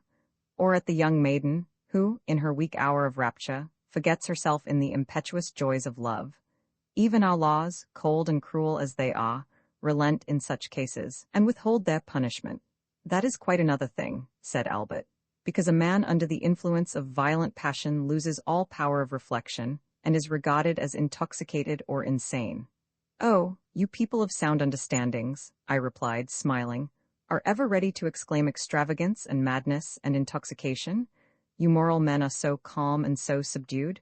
You abhor the drunken man, and detest the extravagant. You pass by, like the Levite, and thank God, like the Pharisee, that you are not like one of them. I have been more than once intoxicated. My passions have always bordered on extravagance. I am not ashamed to confess it, for I have learned, by my own experience, that all extraordinary men, who have accomplished great and astonishing actions, have ever been decried by the world as drunken or insane. And in private life, too, is it not intolerable that no one can undertake the execution of a noble or generous deed, without giving rise to the exclamation that the doer is intoxicated or mad? Shame upon you, ye sages! This is another of your extravagant humors, said Albert. You always exaggerate a case, and in this matter you are undoubtedly wrong. For we were speaking of suicide, which you compare with great actions, when it is impossible to regard it as anything but a weakness. It is much easier to die than to bear a life of misery with fortitude. I was on the point of breaking off the conversation, for nothing puts me so completely out of patience as the utterance of a wretched commonplace when I am talking from my inmost heart. However, I composed myself, for I had often heard the same observation with sufficient vexation, and I answered him, therefore, with a little warmth. You call this a weakness? Beware of being led astray by appearances. When a nation, which has long groaned under the intolerable yoke of a tyrant, rises at last and throws off its chains, do you call that weakness? The man who, to rescue his house from the flames, finds his physical strength redoubled, so that he lifts burdens with ease, which, in the absence of excitement, he could scarcely move. He who, under the rage of an insult, attacks and puts to flight half a score of his enemies, are such persons to be called weak? My good friend, if resistance be strength, how can the highest degree of resistance be a weakness? Albert looked steadfastly at me and said, Pray forgive me, but I do not see that the examples you have adduced bear any relation to the question. Very likely, I answered, for I have often been told that my style of illustration borders a little on the absurd. But let us see if we cannot place the matter in another point of view, by inquiring what can be a man's state of mind who resolves to free himself from the burden of life, a burden often so pleasant to bear, for we cannot otherwise reason fairly upon the subject. Human nature, I continued, has its limits. It is able to endure a certain degree of joy, sorrow, and pain, but becomes annihilated as soon as this measure is exceeded. The question, therefore, is not whether a man is strong or weak, but whether he is able to endure the measure of his sufferings. The suffering may be moral or physical, and in my opinion, it is just as absurd to call a man a coward who destroys himself as to call a man a coward who dies of a malignant fever. Paradox, all paradox, exclaimed Albert. Not so paradoxical as you imagine, I replied. You allow that we designate a disease as mortal when nature is so severely attacked, and her strength so far exhausted, that she cannot possibly recover her former condition under any change that may take place. Now, my good friend, apply this to the mind. Observe a man in his natural, isolated condition. Consider how ideas work, and how impressions fasten on him, till at length a violent passion seizes him, destroying all his powers of calm reflection, and utterly ruining him. It is in vain that a man of sound mind and cool temper understands the condition of such a wretched being. In vain he counsels him. He can no more communicate his own wisdom to him than a healthy man can instill his strength into the invalid, by whose bedside he is seated. Albert thought this too general. I reminded him of a girl who had drowned herself a short time previously, and I related her history. She was a good creature, who had grown up in the narrow sphere of household industry and weekly appointed labor, one who knew no pleasure beyond indulging in a walk on Sundays, arrayed in her best attire, accompanied by her friends, or perhaps joining in the dance now and then at some festival, and chatting away her spare hours with a neighbor, discussing the scandal or the quarrels of the village, trifles sufficient to occupy her heart. At length the warmth of her nature is influenced by certain new and unknown wishes. Inflamed by the flatteries of men, her former pleasures become by degrees insipid, till at length she meets with a youth to whom she is attracted by an indescribable feeling. Upon him she now rests all her hopes. She forgets the world around her. She sees his, desires nothing but him, and him only. He alone occupies all her thoughts. Uncorrupted by the idle indulgence of an enervating vanity, her affection moving steadily toward its object, she hopes to become his, and to realize, in an everlasting union with him, all that happiness which she sought, all that bliss for which she longed. His repeated promises confirm her hopes. Embraces and endearments which increase the ardor of her desires overmaster her soul. She floats in a dim, delusive anticipation of her happiness, and her feelings become excited to their utmost tension. She stretches out her arms finally to embrace the object of all her wishes, and her lover forsakes her. Stunned and bewildered, she stands upon a precipice. All is darkness around her. No prospect, no hope, no consolation, forsaken by him in whom her existence was centered. She sees nothing of the wide world before her, thinks nothing of the many individuals who might supply the void in her heart. She feels herself deserted, forsaken by the world, and blinded and impelled by the agony which wrings her soul, she plunges into the deep, to end her sufferings in the broad embrace of death. See here, Albert, the history of thousands, and tell me, is not this a case of physical infirmity? Nature has no way to escape from the labyrinth. her powers are exhausted. She can contend no longer, and the poor soul must die. Shame upon him who can look on calmly and exclaim, "The foolish girl! She should have waited, she should have allowed time to wear off the impression. Her despair would have been softened, and she would have found another lover to comfort her." One might as well say, the fool, to die of a fever. Why did he not wait till his strength was restored, till his blood became calm? All would then have gone well, and he would have been alive now. Albert, who could not see the justice of the comparison, offered some further objections, and amongst others, urged that I had taken the case of a mere ignorant girl. But how any man of sense, of more enlarged views and experience, could be excused, he was unable to comprehend. "My friend," I exclaimed, "man is but man, and, whatever be the extent of his reasoning powers, they are of little avail when passion rages within, and he feels himself confined by the narrow limits of nature. It were better, then, but we will talk of this some other time," I said, and caught up my hat. Alas, my heart was full, and we parted without conviction on either side. How rarely in this world do men understand each other? August 15. There can be no doubt that in this world nothing is so indispensable as love. I observed that Charlotte could not lose me without a pang, and the very children have but one wish, that is, that I should visit them again tomorrow. I went this afternoon to tune Charlotte's piano, but I could not do it, for the little ones insisted on my telling them a story, and Charlotte herself urged me to satisfy them. I waited upon them at tea, and they are now as fully contented with me as with Charlotte, and I told them my very best tale of the princess who was waited upon by dwarfs. I improve myself by this exercise, and am quite surprised at the impression my stories create. If I sometimes invent an incident which I forget upon the next narration, they remind one directly that the story was different before, so that I now endeavor to relate with exactness the same anecdote in the same monotonous tone, which never changes.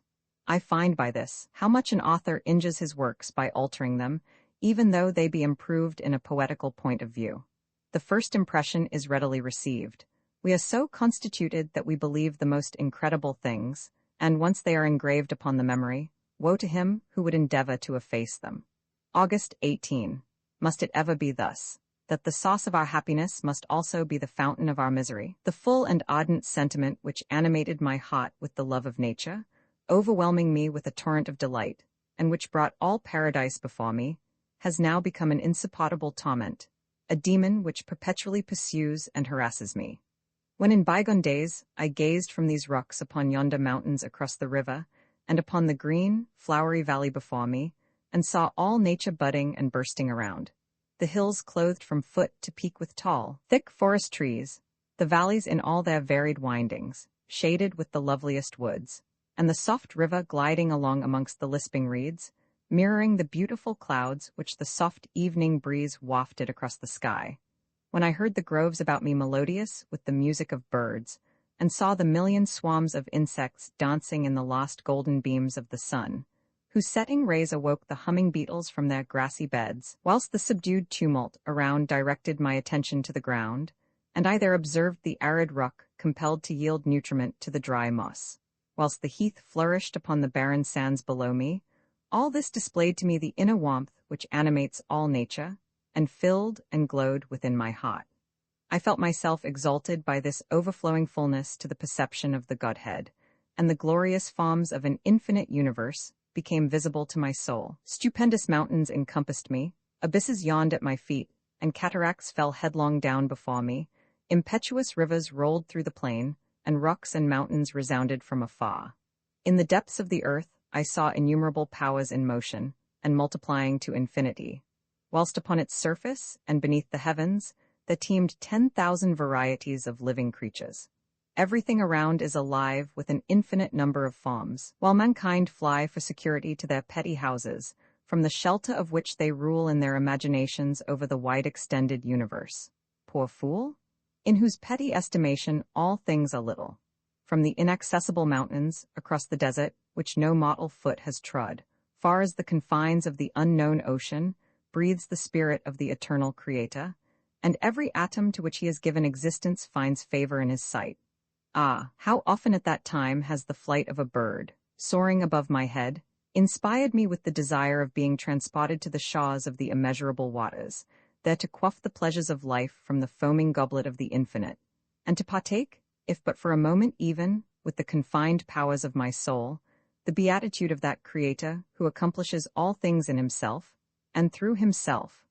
My dear friend, the bare recollection of those hours still consoles me. Even this effort to recall those ineffable sensations and give them utterance exalts my soul above itself, and makes me doubly feel the intensity of my present anguish. It is as if a curtain had been drawn from before my eyes, and instead of prospects of eternal life, the abyss of an ever-open grave yawned before me. Can we say of anything that it exists when all passes away, when time, with the speed of a storm, carries all things onward, and our transitory existence, hurried along by the torrent, is either swallowed up by the waves or dashed against the rocks? There is not a moment but preys upon you, and upon all around you, not a moment in which you do not yourself become a destroyer. The most innocent walk deprives of life thousands of poor insects. One step destroys the fabric of the industrious ant, and converts a little world into chaos. No, it is not the great and rare calamities of the world, the floods which sweep away whole villages, the earthquakes which swallow up our towns, that affect me.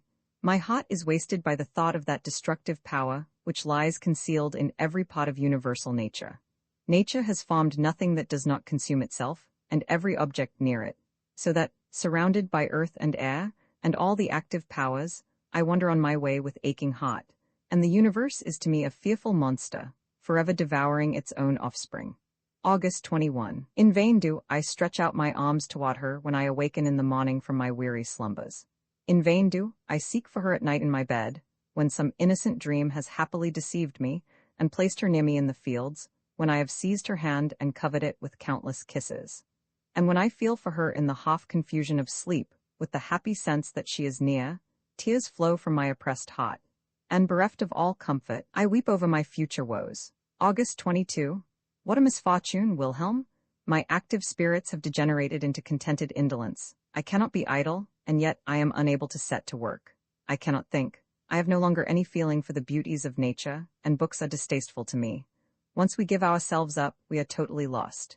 Many a time and oft I wish I were a common laborer, that, awakening in the morning, I might have but one prospect, one pursuit, one hope, for the day which has dawned. I often envy Albert when I see him buried in a heap of papers and parchments, and I fancy I should be happy were I in his place.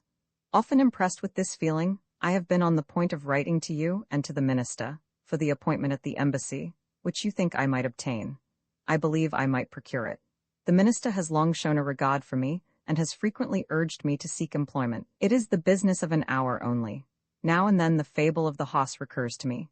Weary of liberty, he suffered himself to be saddled and bridled, and was ridden to death for his pains. I know not what to determine upon. For is not this anxiety for change the consequence of that restless spirit which would pursue me equally in every situation of life? August 28. If my ills would admit of any cure, they would certainly be cured here. This is my birthday, and early in the morning I received a packet from Albert. Upon opening it, I found one of the pink ribbons which Charlotte wore in her dress the first time I saw her, and which I had several times asked her to give me. With it were 2 volumes in duodecimo of Wettstein's Homer, a book I had often wished for, to save me the inconvenience of carrying the large Ernestine edition with me upon my walks. You see how they anticipate my wishes, how well they understand all those little attentions of friendship, so superior to the costly presents of the great, which are humiliating. I kissed the ribbon 1,000 times, and in every breath inhaled the remembrance of those happy and irrevocable days which filled me with the keenest joy. Such, Wilhelm, is our fate. I do not murmur at it. The flowers of life are but visionary. How many pass away, and leave no trace behind, how few yield any fruit. And the fruit itself, how rarely does it ripen, and yet there are flowers enough? And is it not strange, my friend, that we should suffer the little that does really ripen, to rot, decay, and perish unenjoyed? Farewell, this is a glorious summer.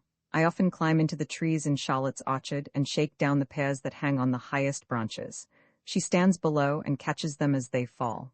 August 30. Unhappy being that I am, why do I thus deceive myself? What is to come of all this wild, aimless, endless passion? I cannot pray except to her. My imagination sees nothing but her. All surrounding objects are of no account except as they relate to her. In this dreamy state I enjoy many happy hours, till at length I feel compelled to tear myself away from her. Ah, Wilhelm, to what does not my heart often compel me? When I have spent several hours in her company, till I feel completely absorbed by her figure, her grace, the divine expression of her thoughts. My mind becomes gradually excited to the highest excess, my sight grows dim, my hearing confused, my breathing oppressed as if by the hand of a murderer, and my beating heart seeks to obtain relief from my aching senses. I am sometimes unconscious whether I really exist. If in such moments I find no sympathy, and Charlotte does not allow me to enjoy the melancholy consolation of bathing her hand with my tears, I feel compelled to tear myself from her. When I either wander through the country, climb some precipitous cliff, or force a path through the trackless thicket, where I am lacerated and torn by thorns and briars, and thence I find relief. Sometimes I lie stretched on the ground, overcome with fatigue and dying with thirst. Sometimes, late in the night, when the moon shines above me, I recline against an aged tree in some sequestered forest, to rest my weary limbs, when, exhausted and wan, I sleep till break of day. O Wilhelm, the hermit's cell, his sackcloth and girdle of thorns would be luxury and indulgence compared with what I suffer. Adieu, I see no end to this wretchedness except the grave. September 3, I must away. Thank you, Wilhelm, for determining my wavering purpose. For a whole fortnight I have thought of leaving her. I must away. She has returned to town and is at the house of a friend. And then, Albert, yes, I must go. September 10. Oh, what a night, Wilhelm! I can henceforth bear anything. I shall never see her again. Oh, why cannot I fall on your neck, and, with floods of tears and raptures, give utterance to all the passions which distract my heart? Here I sit gasping for breath, and struggling to compose myself. I wait for day, and at sunrise the horses are to be at the door, and she is sleeping calmly, little suspecting that she has seen me for the last time. I am free. I have had the courage, in an interview of 2 hours' duration, not to betray my intention. And oh, Wilhelm, what a conversation it was! Albert had promised to come to Charlotte in the garden immediately after supper. I was upon the terrace under the tall chestnut trees, and watched the setting sun. I saw him sink for the last time beneath this delightful valley and silent stream. I had often visited the same spot with Charlotte, and witnessed that glorious sight. And now, I was walking up and down the very avenue which was so dear to me. A secret sympathy had frequently drawn me thither before I knew Charlotte, and we were delighted when, in our early acquaintance, we discovered that we each loved the same spot, which is indeed as romantic as any that ever captivated the fancy of an artist. From beneath the chestnut trees, there is an extensive view, but I remember that I have mentioned all this in a former letter, and have described the tall mass of beech trees at the end, and how the avenue grows darker and darker as it winds its way among them, till it ends in a gloomy recess, which has all the charm of a mysterious solitude. I still remember the strange feeling of melancholy which came over me the first time I entered that dark retreat, at bright midday. I felt some secret foreboding that it would, one day, be to me the scene of some happiness or misery. I had spent half an hour struggling between the contending thoughts of going and returning, when I heard them coming up the terrace. I ran to meet them. I trembled as I took her hand and kissed it. As we reached the top of the terrace, the moon rose from behind the wooded hill. We conversed on many subjects and, without perceiving it, approached the gloomy recess. Charlotte entered and sat down. Albert seated himself beside her. I did the same, but my agitation did not suffer me to remain long seated. I got up and stood before her, then walked backward and forward and sat down again. I was restless and miserable. Charlotte drew our attention to the beautiful effect of the moonlight, which threw a silver hue over the terrace in front of us, beyond the beech trees. It was a glorious sight, and was rendered more striking by the darkness which surrounded the spot where we were. We remained for some time silent, when Charlotte observed, "Whenever I walk by moonlight, it brings to my remembrance all my beloved and departed friends, and I am filled with thoughts of death and futurity. We shall live again, Werther," she continued with a firm but feeling voice. "But shall we know one another again? What do you think? What do you say?" "Charlotte," I said as I took her hand in mine and my eyes filled with tears, "we shall see each other again. Here and hereafter we shall meet again." I could say no more.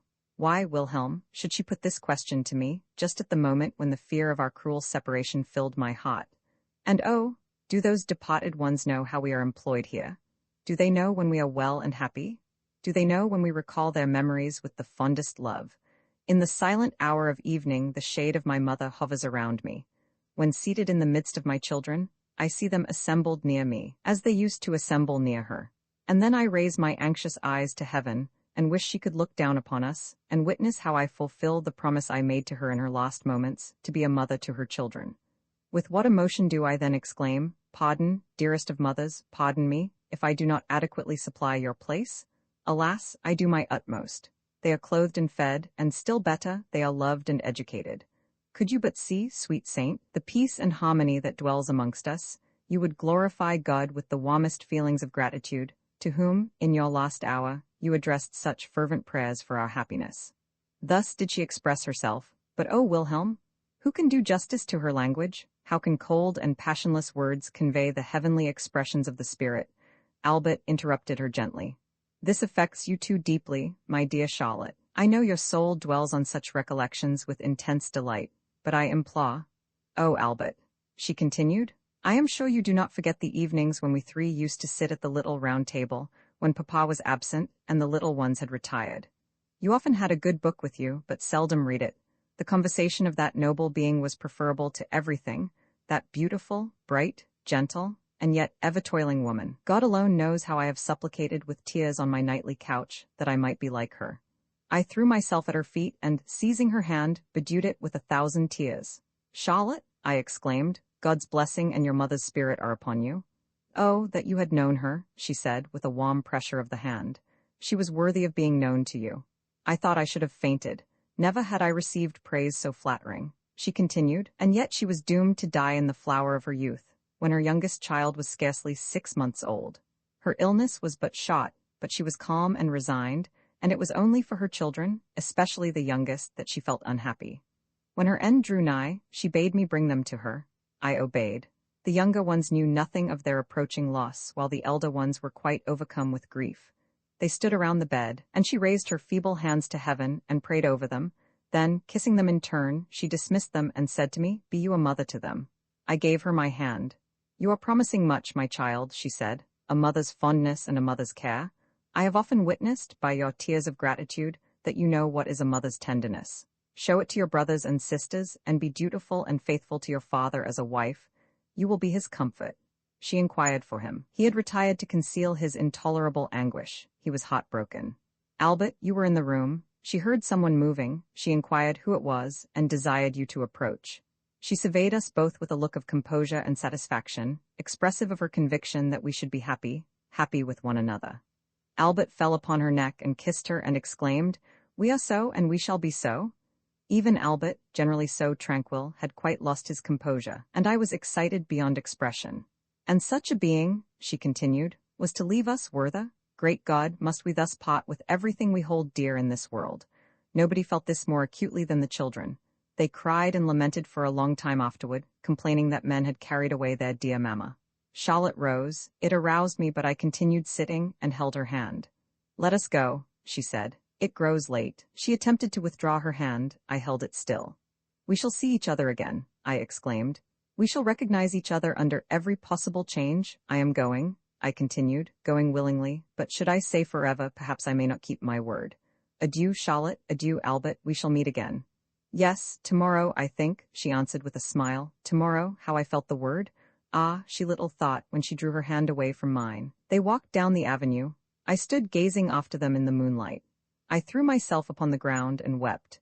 I then sprang up and ran out upon the terrace, and saw, under the shade of the linden trees, her white dress disappearing near the garden gate. I stretched out my arms, and she vanished. Uncopyright, may you do good and not evil. May you find forgiveness for yourself and forgive others. May you share freely, never taking more than you give. Copyright pages exist to tell you that you can't do something. Unlike them, this uncopyright page exists to tell you that the writing and artwork in this ebook are believed to be in the United States public domain.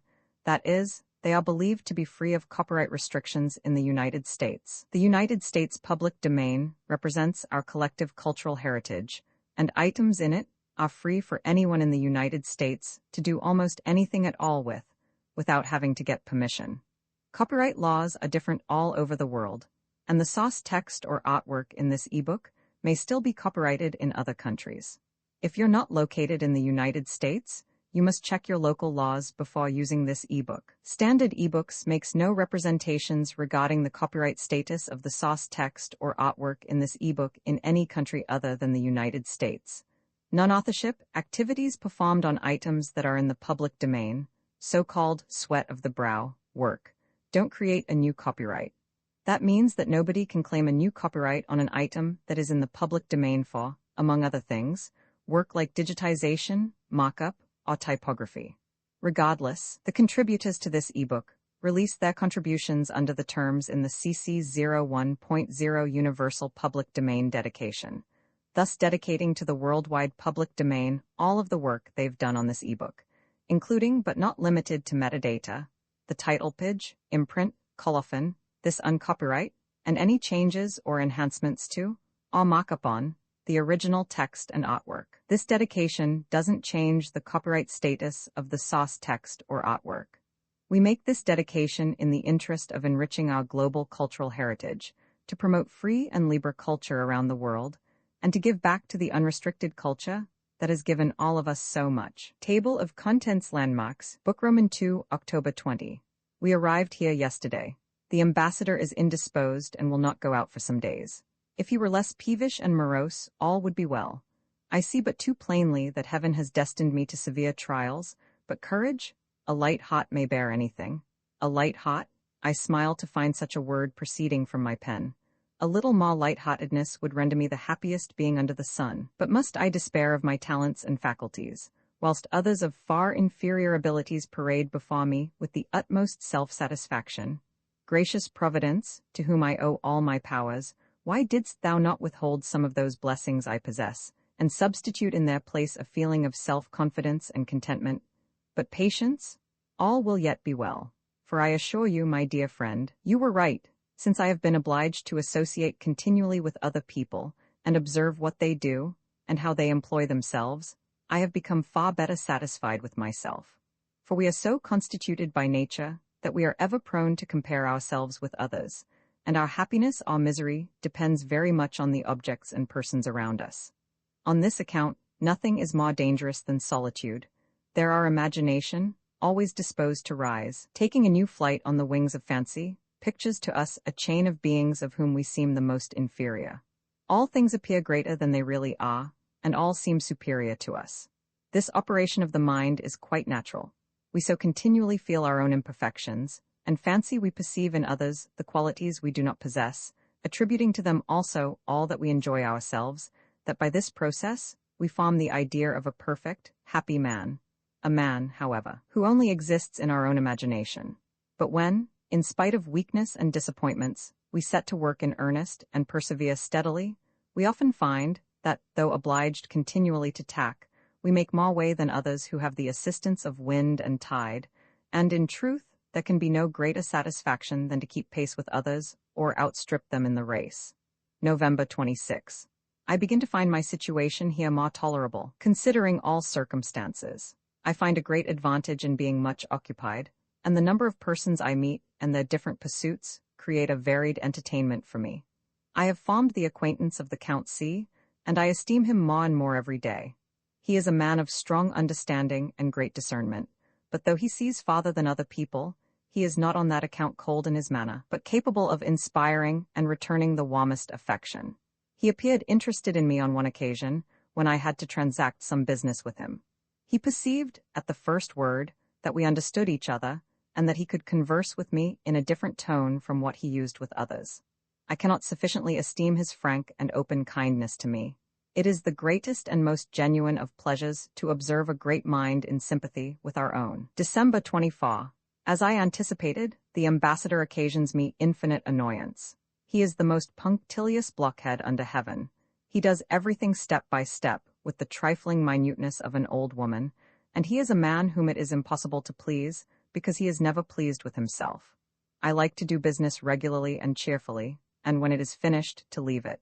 But he constantly returns my papers to me, saying, "They will do," but recommending me to look over them again, as one may always improve by using a better word or a more appropriate particle. I then lose all patience and wish myself at the devil's. Not a conjunction, not an adverb, must be omitted. He has a deadly antipathy to all those transpositions of which I am so fond, and if the music of our periods is not tuned to the established, official key, he cannot comprehend our meaning. It is deplorable to be connected with such a fellow. My acquaintance with the Count C is the only compensation for such an evil. He told me frankly the other day that he was much displeased with the difficulties and delays of the ambassador, that people like him are obstacles both to themselves and to others. But, added he, one must submit like a traveler who has to ascend a mountain. If the mountain was not there, the road would be both shorter and pleasanter. But there it is, and he must get over it. The old man perceives the Count's partiality for me. This annoys him, and he seizes every opportunity to depreciate the Count in my hearing. I naturally defend him, and that only makes matters worse. Yesterday he made me indignant, for he also alluded to me. The Count, he said, is a man of the world and a good man of business. His style is good, and he writes with facility, but like other geniuses, he has no solid learning. He looked at me with an expression that seemed to ask if I felt the blow, but it did not produce the desired effect. I despise a man who can think and act in such a manner. However, I made a stand, and answered with not a little warmth. The Count, I said, was a man entitled to respect, alike for his character and his acquirements. I had never met a person whose mind was stored with more useful and extensive knowledge, who had, in fact, mastered such an infinite variety of subjects, and who yet retained all his activity for the details of ordinary business. This was altogether beyond his comprehension, and I took my leave, lest my anger should be too highly excited by some new absurdity of his. And you are to blame for all this, you who persuaded me to bend my neck to this yoke by preaching a life of activity to me. If the man who plants vegetables and carries his corn to town on market days is not more usefully employed than I am, then let me work 10 years longer at the galleys to which I am now chained. Oh, the brilliant wretchedness, the weariness, that one is doomed to witness among the silly people whom we meet in society here, the ambition of rank, how they watch, how they toil, to gain precedence. What poor and contemptible passions are displayed in their utter nakedness? We have a woman here, for example, who never ceases to entertain the company with accounts of her family and her estates. Any stranger would consider her a silly being, whose head was turned by her pretensions to rank and property, but she is in reality even more ridiculous, the daughter of a mere magistrate's clerk from this neighborhood. I cannot understand how human beings can so debase themselves. Every day, I observe more and more the folly of judging of others by ourselves, and I have so much trouble with myself, and my own heart is in such constant agitation, that I am well content to let others pursue their own course, if they only allow me the same privilege. What provokes me most is the unhappy extent to which distinctions of rank are carried. I know perfectly well how necessary are inequalities of condition, and I am sensible of the advantages I myself derive therefrom, but I would not have these institutions prove a barrier to the small chance of happiness which I may enjoy on this earth. I have lately become acquainted with a Miss B, a very agreeable girl, who has retained her natural manners in the midst of artificial life. Our first conversation pleased us both equally, and at taking leave, I requested permission to visit her. She consented in so obliging a manner that I waited with impatience for the arrival of the happy moment. She is not a native of this place, but resides here with her aunt. The countenance of the old lady is not prepossessing. I paid her much attention, addressing the greater part of my conversation to her, and in less than half an hour, I discovered what her niece subsequently acknowledged to me, that her aged aunt, having but a small fortune and a still smaller share of understanding, enjoys no satisfaction except in the pedigree of her ancestors, no protection save in her noble birth, and no enjoyment but in looking from her castle over the heads of the humble citizens. She was, no doubt, handsome in her youth, and in her early years probably trifled away her time in rendering many a poor youth the spot of her caprice. In her riper years she has submitted to the yoke of a veteran officer, who, in return for her person and her small independence, has spent with her what we may designate her age of brass. He is dead, and she is now a widow, and deserted. She spends her iron age alone, and would not be approached, except for the loveliness of her niece. January 8, 1772. What beings are men, whose whole thoughts are occupied with form and ceremony, who for years together devote their mental and physical exertions to the task of advancing themselves but one step, and endeavoring to occupy a higher place at the table. Not that such persons would otherwise want employment. On the contrary, they give themselves much trouble by neglecting important business for such petty trifles. Last week, a question of precedence arose at a sledging party, and all our amusement was spoiled. The silly creatures cannot see that it is not place which constitutes real greatness, since the man who occupies the first place but seldom plays the principal part, How many kings are governed by their ministers? How many ministers by their secretaries? Who, in such cases, is really the chief? He, as it seems to me, who can see through the others, and possesses strength or skill enough to make their power or passions subservient to the execution of his own designs. January 20. I must write to you from this place, my dear Charlotte, from a small room in a country inn, where I have taken shelter from a severe storm. During my whole residence in that wretched place where I lived amongst strangers, strangers indeed to this heart, I never at any time felt the smallest inclination to correspond with you, but in this cottage, in this retirement, in this solitude, with the snow and hail beating against my lattice pane, you are my first thought. The instant I entered, your figure rose up before me, and the remembrance. Oh, my Charlotte, the sacred, tender remembrance, gracious heaven, restore to me the happy moment of our first acquaintance. Could you but see me, my dear Charlotte, in the whirl of dissipation, how my senses are dried up, but my heart is at no time full. I enjoy no single moment of happiness. All is vain, nothing touches me. I stand, as it were, before the raree show.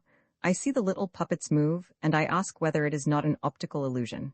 I am amused with these puppets, or, rather, I am myself one of them, but, when I sometimes grasp my neighbor's hand, I feel that it is not natural, and I withdraw mine with a shudder. In the evening I say I will enjoy the next morning's sunrise, and yet I remain in bed. In the day I promise to ramble by moonlight, and I, nevertheless, remain at home. I know not why I rise, nor why I go to sleep. The leaven which animated my existence is gone. The charm which cheered me in the gloom of night, and aroused me from my morning slumbers, is forever fled. I have found but one being here to interest me, a Miss B. She resembles you, my dear Charlotte, if anyone can possibly resemble you. Ah, you will say, he has learned how to pay fine compliments, and this is partly true. I have been very agreeable lately, as it was not in my power to be otherwise. I have, moreover, a deal of wit, and the ladies say that no one understands flattery better, or falsehoods you will add, since the one accomplishment invariably accompanies the other. But I must tell you of Miss B. She has abundance of soul, which flashes from her deep blue eyes. Her rank is a torment to her, and satisfies no one desire of her heart. She would gladly retire from this whirl of fashion, and we often picture to ourselves a life of undisturbed happiness in distant scenes of rural retirement. And then we speak of you, my dear Charlotte, for she knows you, and renders homage to your merits. But her homage is not exacted, but voluntary. She loves you, and delights to hear you made the subject of conversation. Oh, that I were sitting at your feet in your favorite little room, with the dear children playing around us. If they became troublesome to you, I would tell them some appalling goblin story, and they would crowd round me with silent attention. The sun is setting in glory. His last rays are shining on the snow, which covers the face of the country. The storm is over, and I must return to my dungeon. Adieu, is Albert with you? And what is he to you? God forgive the question. February 8. For a week past we have had the most wretched weather, but this to me is a blessing, for during my residence here not a single fine day has beamed from the heavens, but has been lost to me by the intrusion of somebody. During the severity of rain, sleet, frost, and storm, I congratulate myself that it cannot be worse indoors than abroad, nor worse abroad than it is within doors, and so I become reconciled. When the sun rises bright in the morning, and promises a glorious day, I never omit to exclaim, "There, now, they have another blessing from heaven, which they will be sure to destroy." They spoil everything, health, fame, happiness, amusement, and they do this generally through folly, ignorance, or imbecility, and always, according to their own account, with the best intentions. I could often beseech them, on my bended knees, to be less resolved upon their own destruction. February 17. I fear that my ambassador and I shall not continue much longer together. He is really growing past endurance. He transacts his business in so ridiculous a manner that I am often compelled to contradict him, and do things my own way, and then, of course, he thinks them very ill done. He complained of me lately on this account at court, and the minister gave me a reprimand. A gentle one it is true, but still a reprimand. In consequence of this, I was about to tender my resignation, when I received a letter, to which I submitted with great respect, on account of the high, noble, and generous spirit which dictated it. He endeavored to soothe my excessive sensibility, paid a tribute to my extreme ideas of duty, of good example, and of perseverance in business, as the fruit of my youthful ardor, an impulse which he did not seek to destroy, but only to moderate, that it might have proper play and be productive of good. So now I am at rest for another week, and no longer at variance with myself. Content and peace of mind are valuable things. I could wish, my dear friend, that these precious jewels were less transitory. February 20. God bless you, my dear friends, and may he grant you that happiness which he denies to me. I thank you, Albert, for having deceived me. I waited for the news that your wedding day was fixed, and I intended on that day, with solemnity, to take down Charlotte's profile from the wall, and to bury it with some other papers I possess. You are now united, and her picture still remains here. Well, let it remain? Why should it not? I know that I am still one of your society, that I still occupy a place uninjured in Charlotte's heart, that I hold the second place therein, and I intend to keep it. Oh, I should become mad if she could forget. Albert, that thought is hell. Farewell, Albert, farewell, angel of heaven, farewell, Charlotte, March 15. I have just had a sad adventure which will drive me away from here. I lose all patience, death. It is not to be remedied, and you alone are to blame, for you urged and impelled me to fill a post for which I was by no means suited. I have now reason to be satisfied, and so have you. But, that you may not again attribute this fatality to my impetuous temper, I send you, my dear sir, a plain and simple narration of the affair, as a mere chronicler of facts would describe it. The Count of O likes and distinguishes me. It is well known, and I have mentioned this to you 100 times. Yesterday I dined with him. It is the day on which the nobility are accustomed to assemble at his house in the evening. I never once thought of the assembly, nor that we subalterns did not belong to such society. Well, I dined with the Count, and after dinner we adjourned to the lodge hall. We walked up and down together, and I conversed with him and with Colonel B, who joined us, and in this manner the hour for the assembly approached. God knows I was thinking of nothing, when who should enter but the honorable lady accompanied by her noble husband and their silly, scheming daughter, with her small waist and flat neck, and, with disdainful looks and a haughty air they passed me by. As I haughtily detest the whole race, I determined upon going away, and only waited till the Count had disengaged himself from their impertinent prattle, to take leave, when the agreeable Miss B came in. As I never meet her without experiencing a heartfelt pleasure, I stayed and talked to her, leaning over the back of her chair, and did not perceive, till after some time, that she seemed a little confused, and ceased to answer me with her usual ease of manner. I was struck with it. Heavens, I said to myself, can she too be like the rest? I felt annoyed, and was about to withdraw, but I remained, notwithstanding, forming excuses for her conduct, fancying she did not mean it, and still hoping to receive some friendly recognition. The rest of the company now arrived. There was the Baron F, in an entire suit that dated from the coronation of Francis I, the Chancellor N, with his deaf wife, the shabbily dressed I, whose old-fashioned coat bore evidence of modern repairs. This crowned the whole. I conversed with some of my acquaintances, but they answered me laconically. I was engaged in observing Miss B, and did not notice that the women were whispering at the end of the room, that the murmur extended by degrees to the men, that Madame S addressed the Count with much warmth. This was all related to me subsequently by Miss B, till at length the Count came up to me and took me to the window. You know our ridiculous customs, he said. I perceive the company is rather displeased at your being here. I would not on any account. I beg your Excellency's pardon, I exclaimed. I ought to have thought of this before, but I know you will forgive this little inattention. I was going, I added, some time ago, but my evil genius detained me, and I smiled and bowed to take my leave. He shook me by the hand in a manner which expressed everything. I hastened at once from the illustrious assembly, sprang into a carriage, and drove to him. I contemplated the setting sun from the top of the hill, and read that beautiful passage in Homer, where Ulysses is entertained by the hospitable herdsman. This was indeed delightful. I returned home to supper in the evening, but few persons were assembled in the room. They had turned up a corner of the tablecloth, and were playing at dice. The good-natured came in. He laid down his hat when he saw me, approached me, and said in a low tone, "You have met with a disagreeable adventure." I exclaimed. "The Count obliged you to withdraw from the assembly?" "Deuce take the assembly," said I. "I was very glad to be gone." "I am delighted," he added, "that you take it so lightly. I am only sorry that it is already so much spoken of." The circumstance then began to pain me. I fancied that everyone who sat down, and even looked at me, was thinking of this incident, and my heart became embittered. And now I could plunge a dagger into my bosom, when I hear myself everywhere pitied, and observe the triumph of my enemies, who say that this is always the case with vain persons, whose heads are turned with conceit, who affect to despise forms and such petty, idle nonsense.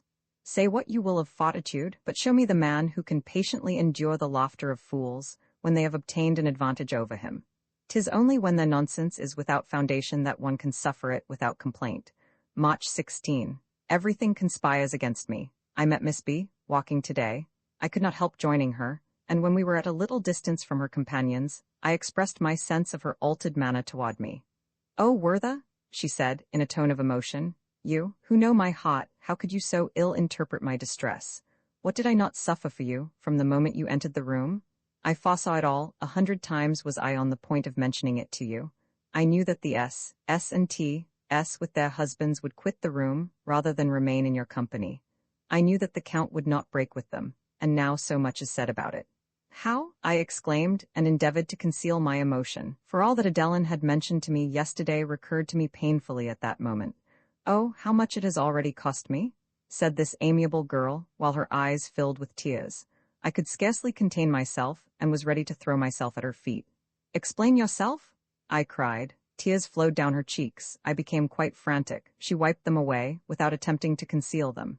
"You know my aunt," she continued. "She was present, and in what light does she consider the affair? Last night, and this morning, Werther, I was compelled to listen to a lecture upon my acquaintance with you. I have been obliged to hear you condemned and depreciated, and I could not, I dared not, say much in your defense. Every word she uttered was a dagger to my heart. She did not feel what a mercy it would have been to conceal everything from me. She told me, in addition, all the impertinence that would be further circulated, and how the malicious would triumph, how they would rejoice over the punishment of my pride, over my humiliation for that want of esteem for others with which I had often been reproached. To hear all this, Wilhelm, uttered by her in a voice of the most sincere sympathy, awakened all my passions, and I am still in a state of extreme excitement.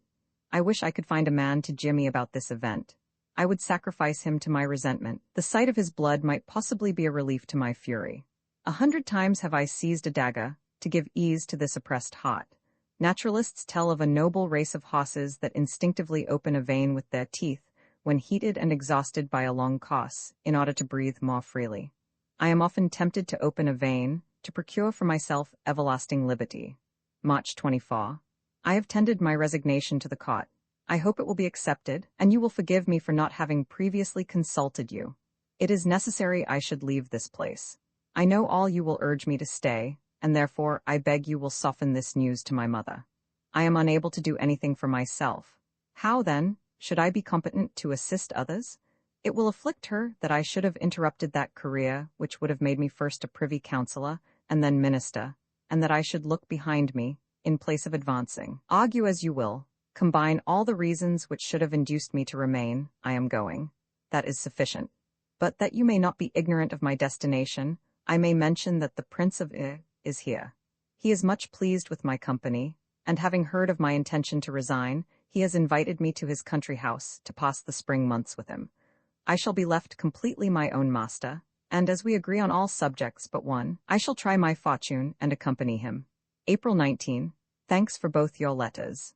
I delayed my reply and withheld this letter till I should obtain an answer from the court. I feared my mother might apply to the minister to defeat my purpose, but my request is granted, my resignation is accepted. I shall not recount with what reluctance it was accorded, nor relate what the minister has written. You would only renew your lamentations. The Crown Prince has sent me a present of 25 ducats, and indeed, such goodness has affected me to tears. For this reason, I shall not require from my mother the money for which I lately applied. May 5. I leave this place tomorrow, and as my native place is only 6 miles from the high road, I intend to visit it once more, and recall the happy dreams of my childhood. I shall enter at the same gate through which I came with my mother, when, after my father's death, she left that delightful retreat to immure herself in your melancholy town. Adieu, my dear friend. You shall hear of my future career. May 9. I have paid my visit to my native place with all the devotion of a pilgrim, and have experienced many unexpected emotions. Near the great elm tree, which is a quarter of a league from the village, I got out of the carriage, and sent it on before, that alone, and on foot, I might enjoy vividly and heartily all the pleasure of my recollections. I stood there under that same elm which was formerly the term and object of my walks. How things have since changed! Then, in happy ignorance, I sighed for a world I did not know, where I hoped to find every pleasure and enjoyment which my heart could desire. And now, on my return from that wide world, oh, my friend, how many disappointed hopes and unsuccessful plans have I brought back? As I contemplated the mountains which lay stretched out before me, I thought how often they had been the object of my dearest desires. Here used I to sit for hours together, with my eyes bent upon them, ardently longing to wander in the shade of those woods, to lose myself in those valleys, which form so delightful an object in the distance. With what reluctance did I leave this charming spot, when my hour of recreation was over, and my leave of absence expired. I drew near to the village. All the well-known old summer houses and gardens were recognized again. I disliked the new ones, and all other alterations which had taken place. I entered the village, and all my former feelings returned. I cannot, my dear friend, enter into details, charming as were my sensations. They would be dull in the narration. I had intended to lodge in the marketplace, near our old house. As soon as I entered, I perceived that the schoolroom, where our childhood had been taught by that good old woman, was converted into a shop. I called to mind the sorrow, the heaviness, the tears, and oppression of heart, which I experienced in that confinement.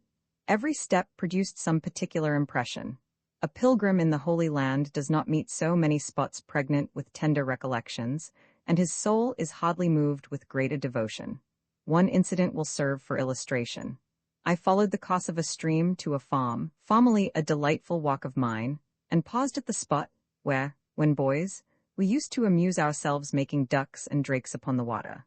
I recollected so well how I used formerly to watch the course of that same stream, following it with inquiring eagerness, forming romantic ideas of the countries it was to pass through. But my imagination was soon exhausted, while the water continued flowing farther and farther on, till my fancy became bewildered by the contemplation of an invisible distance. Exactly such, my dear friend, so happy and so confined, were the thoughts of our good ancestors.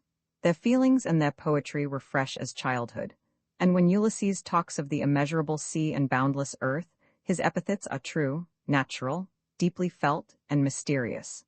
Of what importance is it that I have learned, with every schoolboy, that the world is round? Man needs but little earth for enjoyment, and still less for his final repose. I am at present with the prince at his hunting lodge. He is a man with whom one can live happily. He is honest and unaffected. There are, however, some strange characters about him, whom I cannot at all understand. They do not seem vicious, and yet they do not carry the appearance of thoroughly honest men. Sometimes I am disposed to believe them honest, and yet I cannot persuade myself to confide in them. It grieves me to hear the prince occasionally talk of things which he has only read or heard of, and always with the same view in which they have been represented by others. He values my understanding and talents more highly than my heart, but I am proud of the latter only. It is the sole source of everything of our strength, happiness, and misery.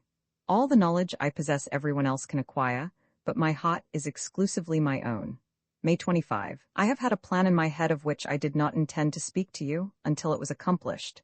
Now that it has failed, I may as well mention it. I wished to enter the army, and had long been desirous of taking the step. This, indeed, was the chief reason for my coming here with the prince, as he is a general in the service. I communicated my design to him during one of our walks together. He disapproved of it, and it would have been actual madness not to have listened to his reasons. June 11. Say what you will, I can remain here no longer. Why should I remain? Time hangs heavy upon my hands. The prince is as gracious to me as anyone could be, and yet I am not at my ease. There is, indeed, nothing in common between us. He is a man of understanding, but quite of the ordinary kind. His conversation affords me no more amusement than I should derive from the perusal of a well-written book. I shall remain here a week longer, and then start again on my travels. My drawings are the best things I have done since I came here. The prince has a taste for the arts, and would improve if his mind were not fettered by cold rules and mere technical ideas. I often lose patience when, with a glowing imagination, I am giving expression to art and nature. He interferes with learned suggestions and uses at random the technical phraseology of artists. July 16. Once more I am a wanderer, a pilgrim through the world, but what else are you? July 18. Whither am I going? I will tell you in confidence. I am obliged to continue a fortnight longer here, and then I think it would be better for me to visit the Mines Inn, but I am only deluding myself thus. The fact is, I wish to be near Charlotte again, that is all. I smile at the suggestions of my heart, and obey its dictates. July 29. No, no, it is yet well, all is well, I her husband. O God, who gave me being, if thou hadst destined this happiness for me, my whole life would have been one continual thanksgiving. But I will not murmur, forgive these tears, forgive these fruitless wishes. She, my wife? Oh, the very thought of folding that dearest of heaven's creatures in my arms. Dear Wilhelm, my whole frame feels convulsed when I see Albert put his arms around her slender waist. And shall I avow it? Why should I not, Wilhelm? She would have been happier with me than with him. Albert is not the man to satisfy the wishes of such a heart. He wants a certain sensibility, he wants, in short, their hearts do not beat in unison. How often, my dear friend, I'm reading a passage from some interesting book, when my heart and Charlotte's seem to meet, and in 100 other instances when our sentiments were unfolded by the story of some fictitious character, have I felt that we were made for each other. But, dear Wilhelm, he loves her with his whole soul, and what does not such a love deserve? I have been interrupted by an insufferable visit. I have dried my tears and composed my thoughts. Adieu, my best friend, August Faw. I am not alone, unfortunate. All men are disappointed in their hopes and deceived in their expectations. I have paid a visit to my good old woman under the lime trees. The eldest boy ran out to meet me. His exclamation of joy brought out his mother, but she had a very melancholy look.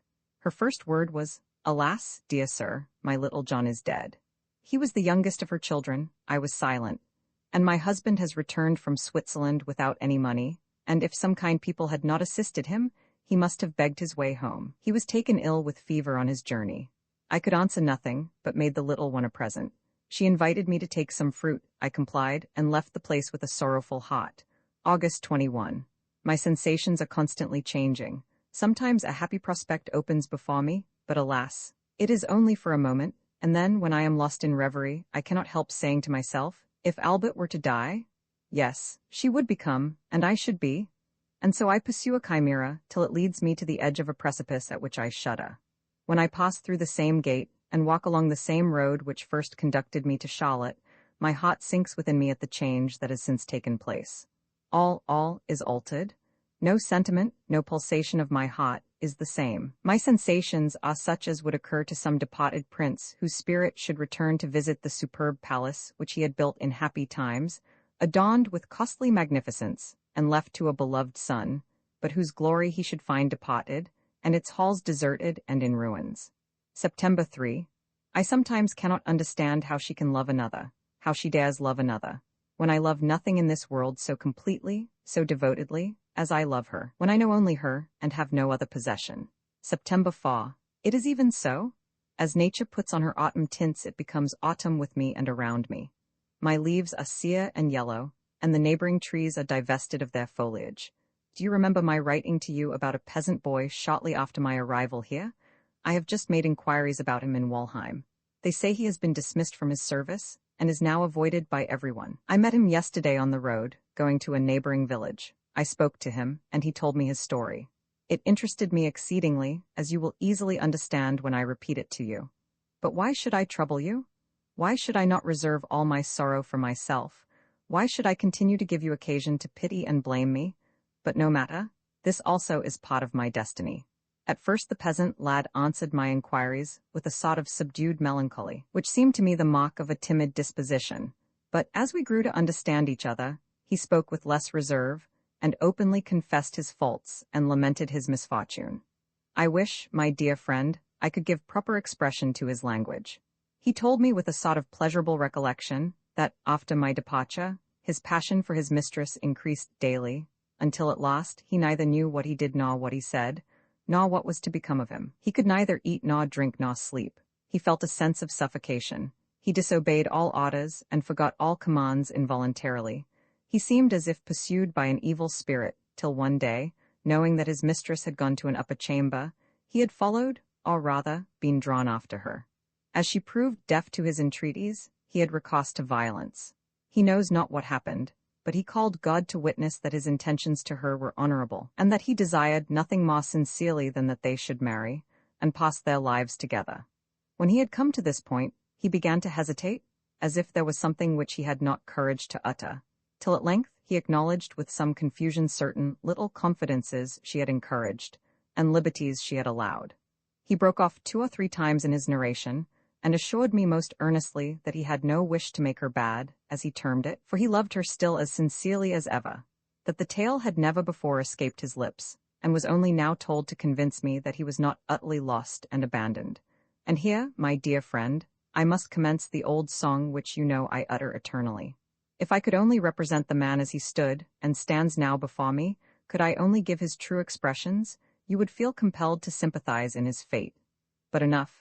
You, who know my misfortune and my disposition, can easily comprehend the attraction which draws me toward every unfortunate being, but particularly toward him whose story I have recounted. On perusing this letter a second time, I find I have omitted the conclusion of my tale, but it is easily supplied. She became reserved toward him, at the instigation of her brother who had long hated him, and desired his expulsion from the house, fearing that his sister's second marriage might deprive his children of the handsome fortune they expected from her, as she is childless. He was dismissed at length, and the whole affair occasioned so much scandal that the mistress dared not take him back, even if she had wished it. She has since hired another servant, with whom, they say, her brother is equally displeased, and whom she is likely to marry. But my informant assures me that he himself is determined not to survive such a catastrophe. This story is neither exaggerated nor embellished. Indeed, I have weakened and impaired it in the narration, by the necessity of using the more refined expressions of society. This love, then, this constancy, this passion, is no poetical fiction. It is actual, and dwells in its greatest purity amongst that class of mankind whom we term rude, uneducated. We are the educated, not the perverted, but read this story with attention, I implore you. I am tranquil today, for I have been employed upon this narration. You see by my writing that I am not so agitated as usual. I read and reread this tale, Wilhelm. It is the history of your friend. My fortune has been and will be similar, and I am neither half so brave nor half so determined as the poor wretch with whom I hesitate to compare myself. September 5. Charlotte had written a letter to her husband in the country, where he was detained by business. It commenced, "My dearest love, return as soon as possible. I await you with 1,000 raptures." A friend who arrived brought word that, for certain reasons, he could not return immediately. Charlotte's letter was not forwarded, and the same evening it fell into my hands. I read it and smiled. She asked the reason. "What a heavenly treasure is imagination!" I exclaimed. I fancied for a moment that this was written to me. She paused and seemed displeased. I was silent. September 6. It cost me much to part with the blue coat which I wore the first time I danced with Charlotte, but I could not possibly wear it any longer. But I have ordered a new one, precisely similar, even to the collar and sleeves, as well as a new waistcoat and pantaloons. But it does not produce the same effect upon me. I know not how it is, but I hope in time I shall like it better. September 12. She has been absent for some days. She went to meet Albert. Today I visited her. She rose to receive me, and I kissed her hand most tenderly. A canary at the moment flew from a mirror and settled upon her shoulder. "Here is a new friend," she observed, while she made him perch upon her hand. "He is a present for the children. What a dear he is! Look at him. When I feed him, he flutters with his wings, and pecks so nicely. He kisses me, too, only look." She held the bird to her mouth, and he pressed her sweet lips with so much fervor that he seemed to feel the excessive bliss which he enjoyed. "He shall kiss you, too," she added, and then she held the bird toward me. His little beak moved from her mouth to mine, and the delightful sensation seemed like the forerunner of the sweetest bliss. "A kiss," I observed, "does not seem to satisfy him. He wishes for food, and seems disappointed by these unsatisfactory endearments. But he eats out of my mouth," she continued, and extended her lips to him containing seed, and she smiled with all the charm of a being who has allowed an innocent participation of her love. I turned my face away. She should not act thus. She ought not to excite my imagination with such displays of heavenly innocence and happiness, nor awaken my heart from its slumbers, in which it dreams of the worthlessness of life. And why not? Because she knows how much I love her. September 15. It makes me wretched, Wilhelm, to think that there should be men incapable of appreciating the few things which possess a real value in life. You remember the walnut trees at S, under which I used to sit with Charlotte, during my visits to the worthy old vicar. Those glorious trees, the very sight of which has so often filled my heart with joy, how they adorned and refreshed the parsonage yard with their wide-extended branches, and how pleasing was our remembrance of the good old pastor, by whose hands they were planted so many years ago. The schoolmaster has frequently mentioned his name. He had it from his grandfather. He must have been a most excellent man, and under the shade of those old trees, his memory was ever venerated by me. The schoolmaster informed us yesterday, with tears in his eyes, that those trees had been felled. Yes, cut to the ground. I could, in my wrath, have slain the monster who struck the first stroke, and I must endure this. I, who, if I had had 2 such trees in my own cot, and one had died from old age, should have wept with real affliction. But there is some comfort left, such a thing is sentiment. The whole village murmurs at the misfortune, and I hope the vicar's wife will soon find, by the cessation of the village's presence, how much she has wounded the feelings of the neighborhood. It was she who did it, the wife of the present incumbent. Our good old man is dead. A tall, sickly creature who is so far right to disregard the world, as the world totally disregards her. The silly being affects to be learned, pretends to examine the canonical books, lends her aid toward the new-fashioned reformation of Christendom, moral and critical, and shrugs up her shoulders at the mention of Lavater's enthusiasm. Her health is destroyed, on account of which she is prevented from having any enjoyment here below. Only such a creature could have cut down my walnut trees? I can never pardon it. Here her reasons. The falling leaves made the cot wet and dirty, the branches obstructed the light, boys threw stones at the nuts when they were ripe, and the noise affected her nerves, and disturbed her profound meditations, when she was weighing the difficulties of Kennicott, Semla, and Michaelis. Finding that all the parish, particularly the old people, were displeased, I asked why they allowed it. "Ah, sir," they replied, "when the steward orders, what can we poor peasants do? But one thing has happened well. The steward and the vicar, who, for once, thought to reap some advantage from the caprices of his wife, intended to divide the trees between them. The revenue office, being informed of it, revived an old claim to the ground where the trees had stood, and sold them to the best bidder. There they still lie on the ground. If I were the sovereign, I should know how to deal with them all, vicar, steward, and revenue office. Sovereign, did I say? I should, in that case, care little about the trees that grew in the country. October 10.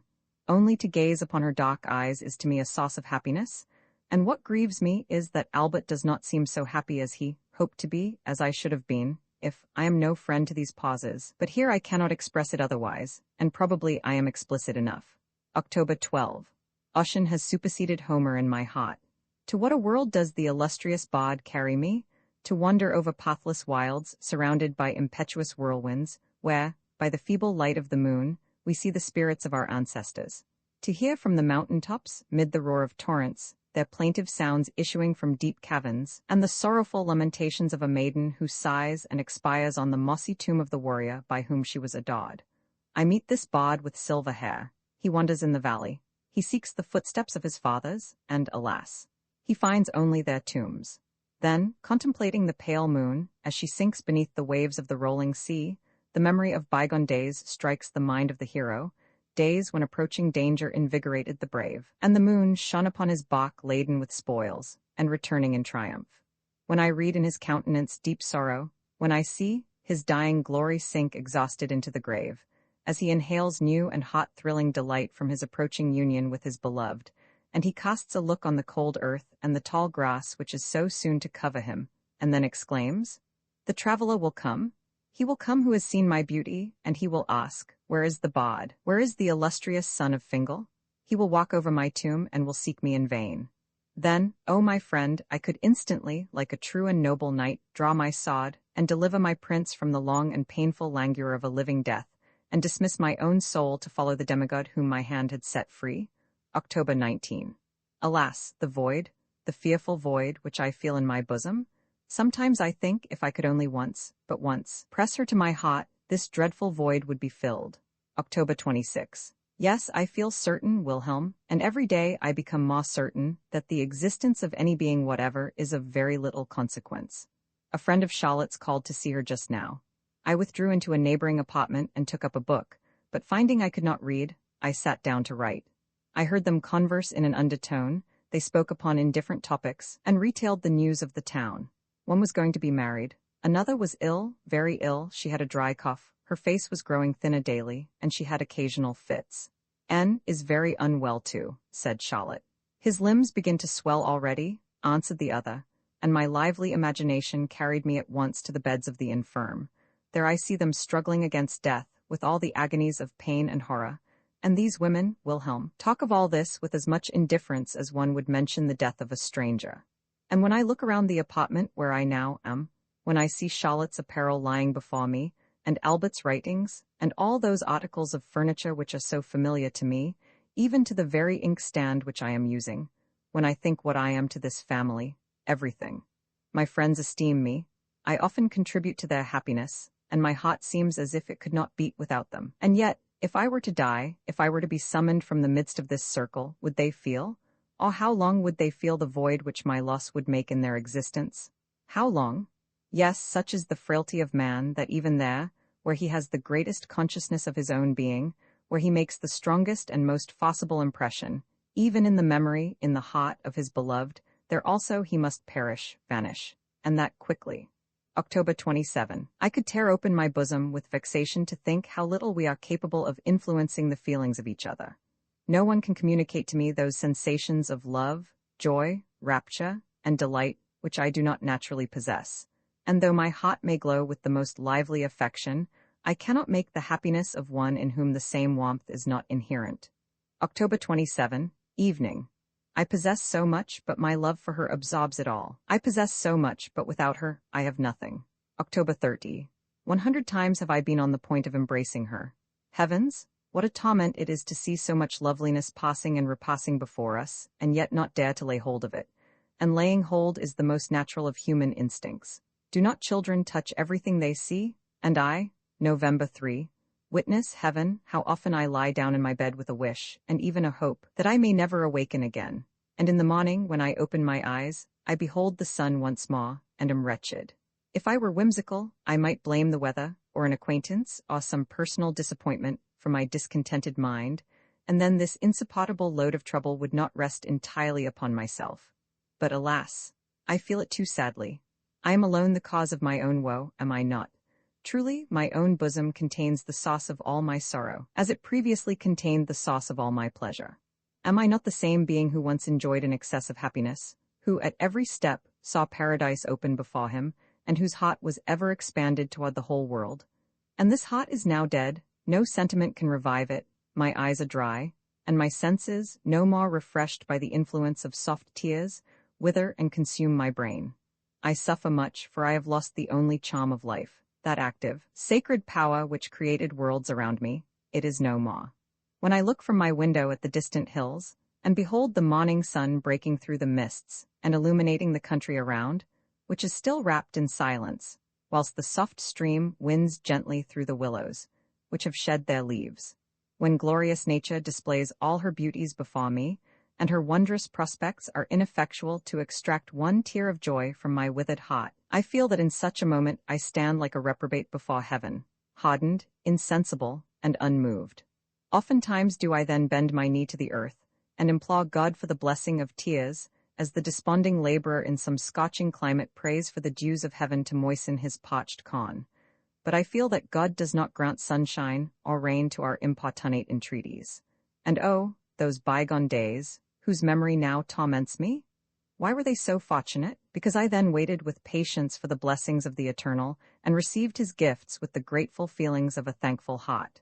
November 8. Charlotte has reproved me for my excesses with so much tenderness and goodness. I have lately been in the habit of drinking more wine than heretofore. Don't do it, she said. Think of Charlotte. Think of you, I answered. Need you bid me do so? Think of you? I do not think of you. You are ever before my soul. This very morning I sat on the spot where, a few days ago, you descended from the carriage, and she immediately changed the subject to prevent me from pursuing it farther. My dear friend, my energies are all prostrated. She can do with me what she pleases. November 15. I thank you, Wilhelm, for your cordial sympathy, for your excellent advice, and I implore you to be quiet. Leave me to my sufferings. In spite of my wretchedness, I have still strength enough for endurance. I revere religion, you know I do. I feel that it can impart strength to the feeble and comfort to the afflicted, but does it affect all men equally? Consider this vast universe. You will see thousands for whom it has never existed, thousands for whom it will never exist, whether it be preached to them or not. And must it then necessarily exist for me? Does not the Son of God himself say that they are his whom the Father has given to him? Have I been given to him? What if the Father will retain me for himself, as my heart sometimes suggests? I pray you, do not misinterpret this. Do not extract derision from my harmless words. I pour out my whole soul before you. Silence were otherwise preferable to me, but I need not shrink from a subject of which few know more than I do myself. What is the destiny of man, but to fill up the measure of his sufferings, and to drink his allotted cup of bitterness? And if that same cup proved bitter to the God of heaven, under a human form, why should I affect a foolish pride, and call it sweet? Why should I be ashamed of shrinking at that fearful moment, when my whole being will tremble between existence and annihilation, when a remembrance of the past, like a flash of lightning, will illuminate the dark gulf of futurity, when everything shall dissolve around me, and the whole world vanish away? Is not this the voice of a creature oppressed beyond all resource, self-deficient, about to plunge into inevitable destruction, and groaning deeply at its inadequate strength? My God, why hast thou forsaken me? And should I feel ashamed to utter the same expression? Should I not shudder at a prospect which had its fears, even for him who folds up the heavens like a garment? November 21. She does not feel, she does not know, that she is preparing a poison which will destroy us both, and I drink deeply of the draught which is to prove my destruction. What mean those looks of kindness with which she often, no, not often, but sometimes, regards me, that complacency with which she hears the involuntary sentiments which frequently escape me, and the tender pity for my sufferings which appears in her countenance? Yesterday, when I took leave, she seized me by the hand and said, "Adieu, dear Werther." Dear Werther, it was the first time she ever called me dear. The sound sunk deep into my heart. I have repeated it 100 times, and last night on going to bed, and talking to myself of various things, I suddenly said, "Good night, dear Werther," and then could not but laugh at myself. November 22.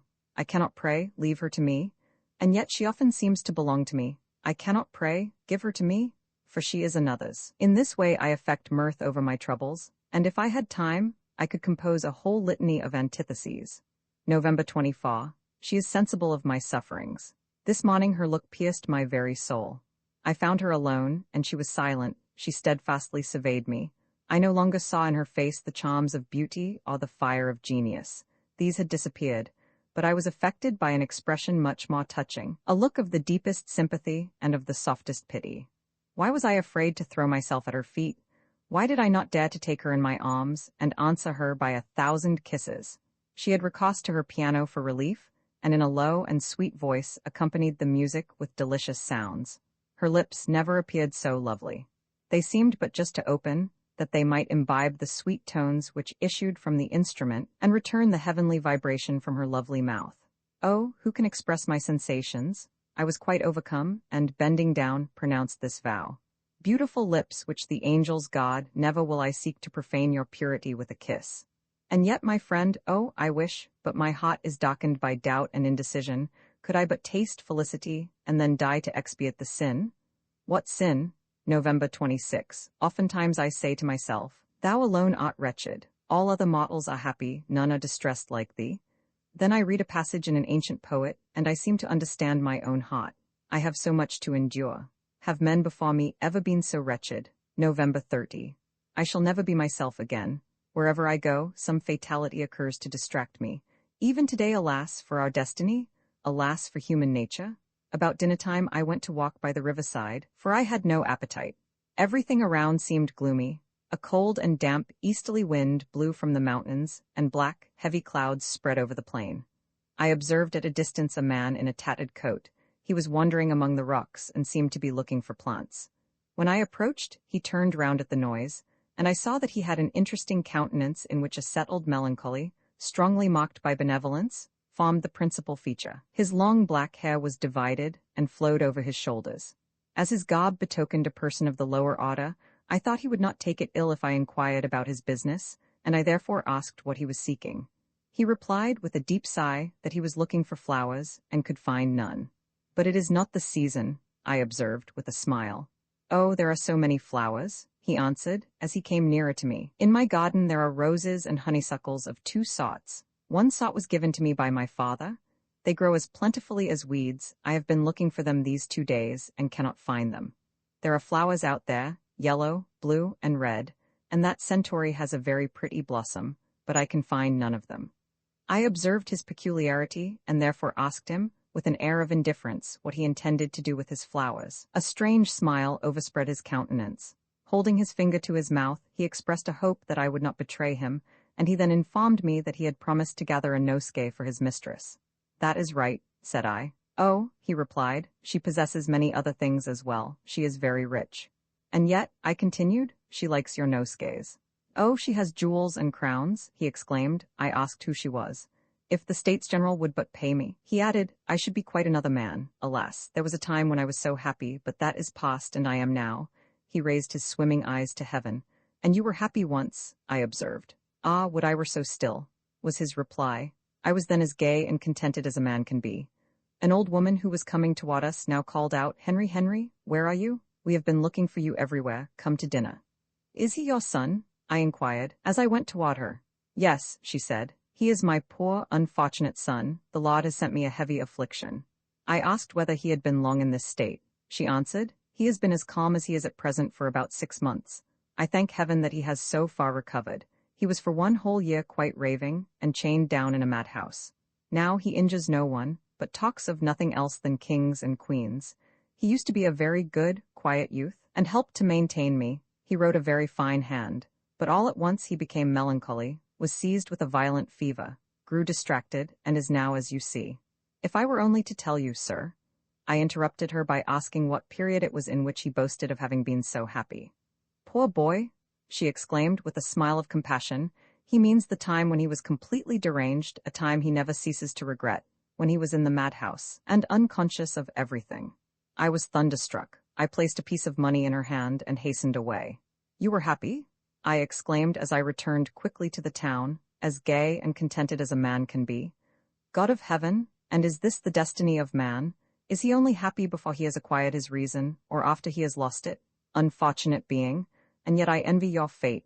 I envy the delusion to which you are a victim. You go forth with joy to gather flowers for your princess in winter, and grieve when you can find none, and cannot understand why they do not grow. But I wander forth without joy, without hope, without design, and I return as I came. You fancy what a man you would be if the States General paid you. Happy mortal, who can ascribe your wretchedness to an earthly cause.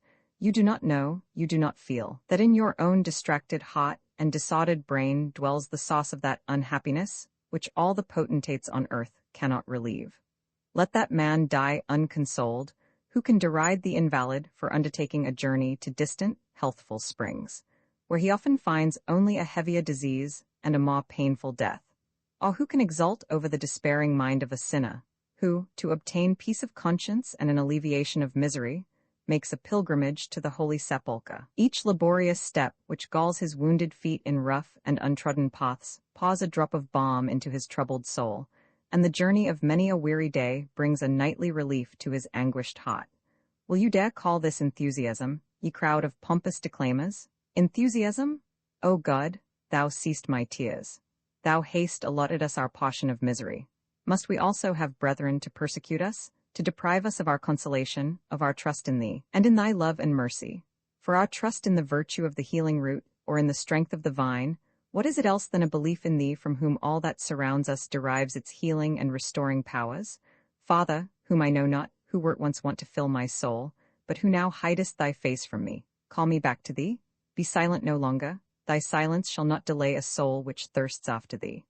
What man, what father, could be angry with a son for returning to him suddenly, for falling on his neck and exclaiming, "I am here again, my father. Forgive me if I have anticipated my journey and returned before the appointed time. The world is everywhere the same, a scene of labor and pain, of pleasure and reward, but what does it all avail? I am happy only where thou art, and in thy presence am I content to suffer or enjoy. And wouldst thou, Heavenly Father, banish such a child from thy presence? December 1. Wilhelm, the man about whom I wrote to you, that man so enviable in his misfortunes, was secretary to Charlotte's father, and an unhappy passion for her which he cherished, concealed, and at length discovered, caused him to be dismissed from his situation. This made him mad. Think, whilst you peruse this plain narration, what an impression the circumstance has made upon me. But it was related to me by Albert with as much calmness as you will probably peruse it. December 4. I implore your attention. It is all over with me. I can support this state no longer. Today I was sitting by Charlotte. She was playing upon her piano a succession of delightful melodies with such intense expression. Her little sister was dressing her doll upon my lap. The tears came into my eyes. I leaned down and looked intently at her wedding ring. My tears fell. Immediately she began to play that favorite, that divine air which has so often enchanted me. I felt comfort from a recollection of the past, of those bygone days when that air was familiar to me, and then I recalled all the sorrows and the disappointments which I had since endured. I paced with hasty strides through the room. My heart became convulsed with painful emotions. At length I went up to her and exclaimed with eagerness, "For heaven's sake, play that air no longer." She stopped and looked steadfastly at me. She then said, with a smile which sunk deep into my heart, "Werther, you are ill. Your dearest food is distasteful to you. But go, I entreat you, and endeavor to compose yourself." I tore myself away. God, thou seest my torments and wilt end them. December 6. How her image haunts me. Waking or asleep, she fills my entire soul. Soon as I close my eyes here in my brain, where all the nerves of vision are concentrated, her dark eyes are imprinted. Here, I do not know how to describe it, but if I shut my eyes, hers are immediately before me. Dark as an abyss, they open upon me, and absorb my senses. And what is man, that boasted demigod? Do not his powers fail when he most requires their use? And whether he soar in joy, or sink in sorrow, is not his career in both inevitably arrested? And whilst he fondly dreams that he is grasping at infinity, does he not feel compelled to return to a consciousness of his cold, monotonous existence? Colophon, The Sorrows of Young Werther, was published in 1774 by J.W. von Goethe. It was translated from German in 1902 by A.D. Boylan. This ebook was produced for Standard eBooks by Jeff Coffey, and is based on a transcription produced in 2000 and won by Irene Potter and Michael Potter for Project Gutenberg, and on digital scans from the Hathai Trust Digital Library. The cover page is adapted from Self-Portrait, 1809, a painting completed circa 1809 by Ost Adamovich Kiprinsky. The cover and title pages feature the League Spartan and Sots Mill Gaudi typefaces created in 2014 and 2009 by the League of Movable Type. This edition was released on November 7, 2024, 8:56 p.m., and is based on revision 2F01F7. The first edition of this ebook was released on July 20, 2017, 6:58 p.m. You can check for updates to this ebook, view its revision history, or download it for different e-reading systems at standardbooksorg/ebooks/jwvongo/The Sorrows of Young Werther/A.D. Boylan. The volunteer-driven Standard eBooks project relies on readers like you to submit typos, corrections, and other improvements. Anyone can contribute at Standard Booksorg, and notes the reader need not take the trouble to look for the place thus designated. We have found it necessary to change the names given in the original. Right, we feel obliged to suppress the passage in the letter to prevent anyone from feeling aggrieved, although no author need pay much attention to the opinion of a mere girl, or that of an unsteady young man. Right, though the names are omitted, yet the authors mentioned deserve Charlotte's approbation, and will feel it in their hearts when they read this passage. It concerns no other person, right? The editor to the reader, it is a matter of extreme regret that we want original evidence of the lost remarkable days of our friend, and we are, therefore, obliged to interrupt the progress of his correspondence, and to supply the deficiency by a connected narration. I have felt it my duty to collect accurate information from the mouths of persons well acquainted with his history. The story is simple, and all the accounts agree, except in some unimportant particulars. It is true that, with respect to the characters of the persons spoken of, opinions and judgments vary. We have only, then, to relate conscientiously the facts which our diligent labor has enabled us to collect, to give the letters of the deceased, and to pay particular attention to the slightest fragment from his pen, more especially as it is so difficult to discover the real and correct motives of men who are not of the common order. Sorrow and discontent had taken deep root in Werther's soul, and gradually imparted their character to his whole being. The harmony of his mind became completely disturbed. A perpetual excitement and mental irritation, which weakened his natural powers, produced the saddest effects upon him, and rendered him at length the victim of an exhaustion against which he struggled with still more painful efforts than he had displayed, even in contending with his other misfortunes. His mental anxiety weakened his various good qualities, and he was soon converted into a gloomy companion, always unhappy and unjust in his ideas, the more wretched he became. This was at least the opinion of Albert's friends. They assert, moreover, that the character of Albert himself had undergone no change in the meantime. He was still the same being whom Werther had loved, honored, and respected from the commencement. His love for Charlotte was unbounded. He was proud of her, and desired that she should be recognized by everyone as the noblest of created beings. Was he, however, to blame for wishing to avert from her every appearance of suspicion, or for his unwillingness to share his rich prize with another, even for a moment, and in the most innocent manner? It is asserted that Albert frequently retired from his wife's apartment during Werther's visits, but this did not arise from hatred or aversion to his friend, but only from a feeling that his presence was oppressive to Werther. Charlotte's father, who was confined to the house by indisposition, was accustomed to send his carriage for her, that she might make excursions in the neighborhood. One day the weather had been unusually severe, and the whole country was covered with snow. Werther went for Charlotte the following morning, in order that, if Albert were absent, he might conduct her home. The beautiful weather produced but little impression on his troubled spirit. A heavy weight lay upon his soul, deep melancholy had taken possession of him, and his mind knew no change save from one painful thought to another. As he now never enjoyed internal peace, the condition of his fellow creatures was to him a perpetual source of trouble and distress. He believed he had disturbed the happiness of Albert and his wife, and whilst he censured himself strongly for this, he began to entertain a secret dislike to Albert. His thoughts were occasionally directed to this point. Yes, he would repeat to himself, with ill-concealed dissatisfaction, yes, this is, after all, the extent of that confiding, dear, tender, and sympathetic love, that calm and eternal fidelity. What do I behold but satiety and indifference? Does not every frivolous engagement attract him more than his charming and lovely wife? Does he know how to prize his happiness? Can he value her as she deserves? He possesses her, it is true, I know that, as I know much more, and I have become accustomed to the thought that he will drive me mad, or, perhaps, murder me. Is his friendship toward me unimpaired? Does he not view my attachment to Charlotte as an infringement upon his rights, and consider my attention to her as a silent rebuke to himself? I know, and indeed feel, that he dislikes me, that he wishes for my absence, that my presence is hateful to him. He would often pause when on his way to visit Charlotte, stand still, as though in doubt, and seem desirous of returning, but would nevertheless proceed. And, engaged in such thoughts and soliloquies as we have described, he finally reached the hunting lodge, with a sort of involuntary consent. Upon one occasion he entered the house, and, inquiring for Charlotte, he observed that the inmates were in a state of unusual confusion. The eldest boy informed him that a dreadful misfortune had occurred at Walheim, that a peasant had been murdered. But this made little impression upon him. Entering the apartment, he found Charlotte engaged reasoning with her father, who, in spite of his infirmity, insisted on going to the scene of the crime in order to institute an inquiry. The criminal was unknown. The victim had been found dead at his own door that morning. Suspicions were excited.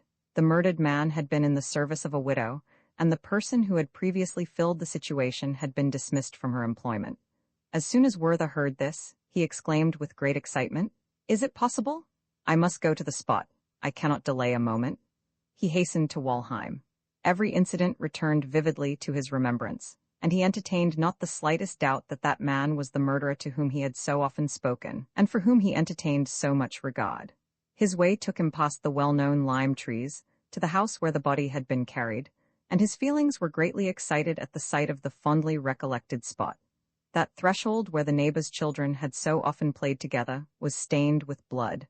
Love and attachment, the noblest feelings of human nature, had been converted into violence and murder.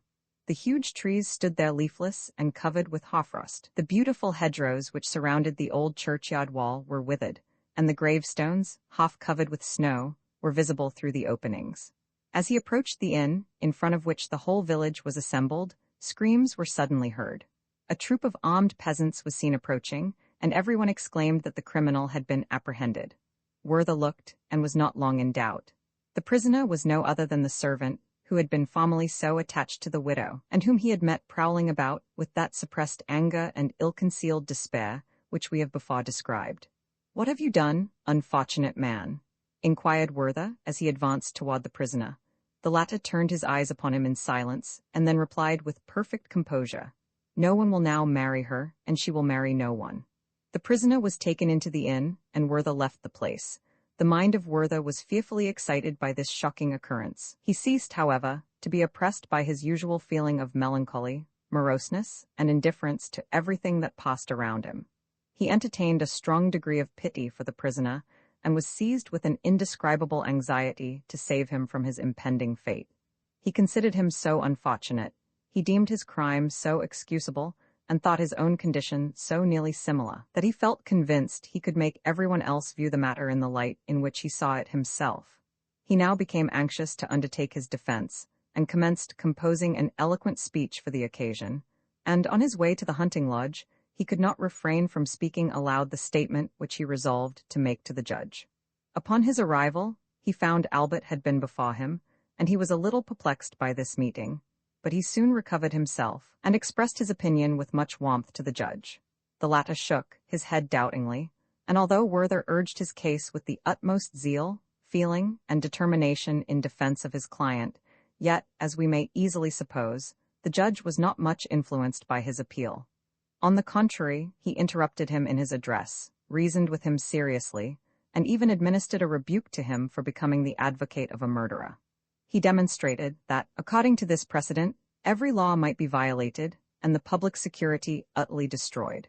He added, moreover, that in such a case he could himself do nothing, without incurring the greatest responsibility, that everything must follow in the usual course, and pursue the ordinary channel.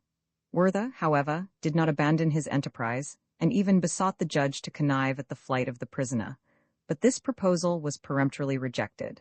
Albert, who had taken some part in the discussion, coincided in opinion with the judge. At this, Werther became enraged, and took his leave in great anger, after the judge had more than once assured him that the prisoner could not be saved. The excess of his grief at this assurance may be inferred from a note we have found amongst his papers, and which was doubtless written upon this very occasion. "You cannot be saved, unfortunate man? I see clearly that we cannot be saved." Werther was highly incensed at the observations which Albert had made to the judge in this matter of the prisoner. He thought he could detect therein a little bitterness toward himself personally, and although, upon reflection, it could not escape his sound judgment that their view of the matter was correct, he felt the greatest possible reluctance to make such an admission. A memorandum of Werther's upon this point, expressive of his general feelings toward Albert, has been found amongst his papers. "What is the use of my continually repeating that he is a good and estimable man? He is an inward torment to me, and I am incapable of being just toward him." One fine evening in winter, when the weather seemed inclined to thaw, Charlotte and Albert were returning home together. The former looked from time to time about her, as if she missed Werther's company. Albert began to speak of him, and censured him for his prejudices. He alluded to his unfortunate attachment, and wished it were possible to discontinue his acquaintance. "I desire it on our own account," he added, "and I request you will compel him to alter his deportment toward you, and to visit you less frequently. The world is censorious, and I know that here and there we are spoken of." Charlotte made no reply, and Albert seemed to feel her silence. At least, from that time he never again spoke of Werther, and when she introduced the subject, he allowed the conversation to die away, or else he directed the discourse into another channel. The vain attempt Werther had made to save the unhappy murderer was the last feeble glimmering of a flame about to be extinguished. He sank almost immediately afterward into a state of gloom and inactivity, until he was at length brought to perfect distraction by learning that he was to be summoned as a witness against the prisoner, who asserted his complete innocence. His mind now became oppressed by the recollection of every misfortune of his past life. The mortification he had suffered at the ambassador's and his subsequent troubles were revived in his memory. He became utterly inactive. Destitute of energy, he was cut off from every pursuit and occupation which composed the business of common life, and he became a victim to his own susceptibility and to his restless passion for the most amiable and beloved of women, whose peace he destroyed. In this unvarying monotony of existence his days were consumed, and his powers became exhausted without aim or design until they brought him to a sorrowful end. A few letters which he left behind, and which we here subjoin, afford the best proofs of his anxiety of mind and of the depth of his passion, as well as of his doubts and struggles, and of his weariness of life. December 12. Dear Wilhelm, I am reduced to the condition of those unfortunate wretches who believe they are pursued by an evil spirit. Sometimes I am oppressed, not by apprehension or fear, but by an inexpressible internal sensation, which weighs upon my heart and impedes my breath. Then I wander forth at night, even in this tempestuous season, and feel pleasure in surveying the dreadful scenes around me. Yesterday evening I went forth. A rapid thaw had suddenly set in. I had been informed that the river had risen, that the brooks had all overflowed their banks, and that the whole vale of Walheim was under water. Upon the stroke of 12, I hastened forth. I beheld a fearful sight. The foaming torrents rolled from the mountains in the moonlight. Fields and meadows, trees and hedges, were confounded together, and the entire valley was converted into a deep lake, which was agitated by the roaring wind. And when the moon shone forth, and tinged the black clouds with silver, and the impetuous torrent at my feet foamed and resounded with awful and grand impetuosity, I was overcome by a mingled sensation of apprehension and delight. With extended arms, I looked down into the yawning abyss, and cried, "Plunge?" For a moment, my senses forsook me, in the intense delight of ending my sorrows and my sufferings by a plunge into that gulf. And then I felt as if I were rooted to the earth, and incapable of seeking an end to my woes. But my hour is not yet come. I feel it is not. Oh, Wilhelm, how willingly could I abandon my existence to ride the whirlwind, or to embrace the torrent, and then might not rapture perchance be the portion of this liberated soul? I turned my sorrowful eyes toward a favorite spot, where I was accustomed to sit with Charlotte beneath a willow after a fatiguing walk. Alas, it was covered with water, and with difficulty I found even the meadow. And the fields around the hunting lodge, thought I. Has our dear bower been destroyed by this unpitying storm? And a beam of past happiness streamed upon me, as the mind of a captive is illumined by dreams of flocks and herds and bygone joys of home. But I am free from blame. I have courage to die. Perhaps I have, but I still sit here, like a wretched pauper, who collects faggots and begs her bread from door to door, that she may prolong for a few days a miserable existence which she is unwilling to resign. December 15. What is the matter with me, dear Wilhelm? I am afraid of myself. Is not my love for her of the purest, most holy, and most brotherly nature? Has my soul ever been sullied by a single sensual desire? But I will make no protestations.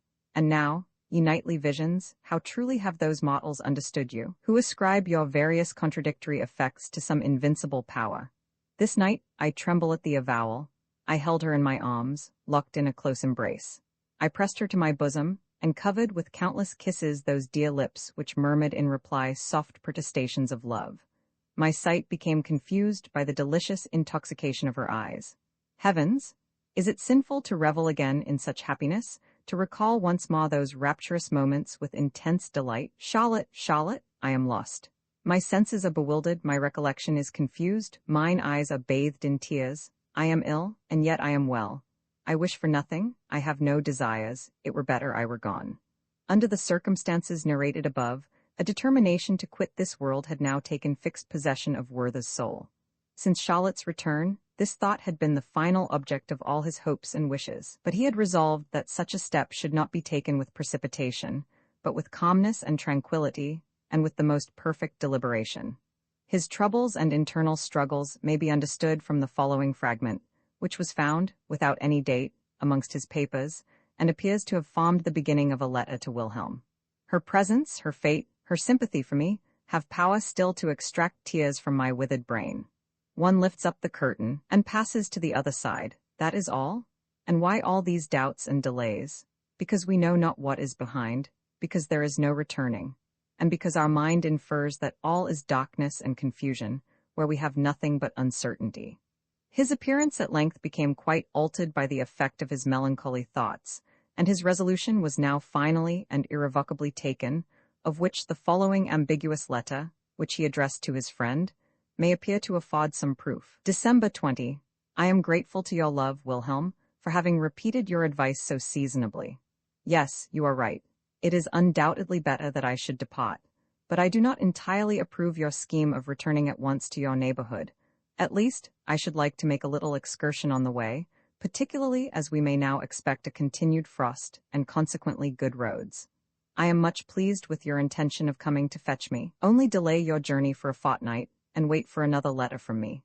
One should gather nothing before it is ripe, and a fortnight sooner or later makes a great difference. Entreat my mother to pray for her son, and tell her I beg her pardon for all the unhappiness I have occasioned her. It has ever been my fate to give pain to those whose happiness I should have promoted. Adieu, my dearest friend. May every blessing of heaven attend you. farewell. We find it difficult to express the emotions with which Charlotte's soul was agitated during the whole of this time, whether in relation to her husband or to her unfortunate friend, although we are enabled, by our knowledge of her character, to understand their nature. It is certain that she had formed a determination, by every means in her power, to keep Werther at a distance. And if she hesitated in her decision, it was from a sincere feeling of friendly pity, knowing how much it would cost him, indeed, that he would find it almost impossible to comply with her wishes. But various causes now urged her to be firm. Her husband preserved a strict silence about the whole matter, and she never made it a subject of conversation, feeling bound to prove to him by her conduct that her sentiments agreed with his. The same day, which was the Sunday before Christmas, after Werther had written the last-mentioned letter to his friend, he came in the evening to Charlotte's house, and found her alone. She was busy preparing some little gifts for her brothers and sisters, which were to be distributed to them on Christmas Day. He began talking of the delight of the children, and of that age when the sudden appearance of the Christmas tree, decorated with fruit and sweetmeats, and lighted up with wax candles, causes such transports of joy. "You shall have a gift too, if you behave well," said Charlotte, hiding her embarrassment under a sweet smile. "And what do you call behaving well? What should I do? What can I do, my dear Charlotte?" said he. "Thursday night," she answered, "is Christmas Eve. The children are all to be here, and my father too. There is a present for each. Do you come likewise, but do not come before that time." Werther started. "I desire you will not, it must be so," she continued. "I ask it of you as a favor, for my own peace and tranquility. We cannot go on in this manner any longer." He turned away his face, walked hastily up and down the room, muttering indistinctly, "We cannot go on in this manner any longer." Charlotte, seeing the violent agitation into which these words had thrown him, endeavored to divert his thoughts by different questions, but in vain. "No, Charlotte," he exclaimed, "I will never see you any more." "And why so?" she answered. We must see each other again. Only let it be with more discretion." "Oh, why were you born with that excessive, that ungovernable passion for everything that is dear to you?" Then, taking his hand, she said, "I entreat of you to be more calm. Your talents, your understanding, your genius will furnish you with 1,000 resources. Be a man, and conquer an unhappy attachment toward a creature who can do nothing but pity you." He bit his lips and looked at her with a gloomy countenance.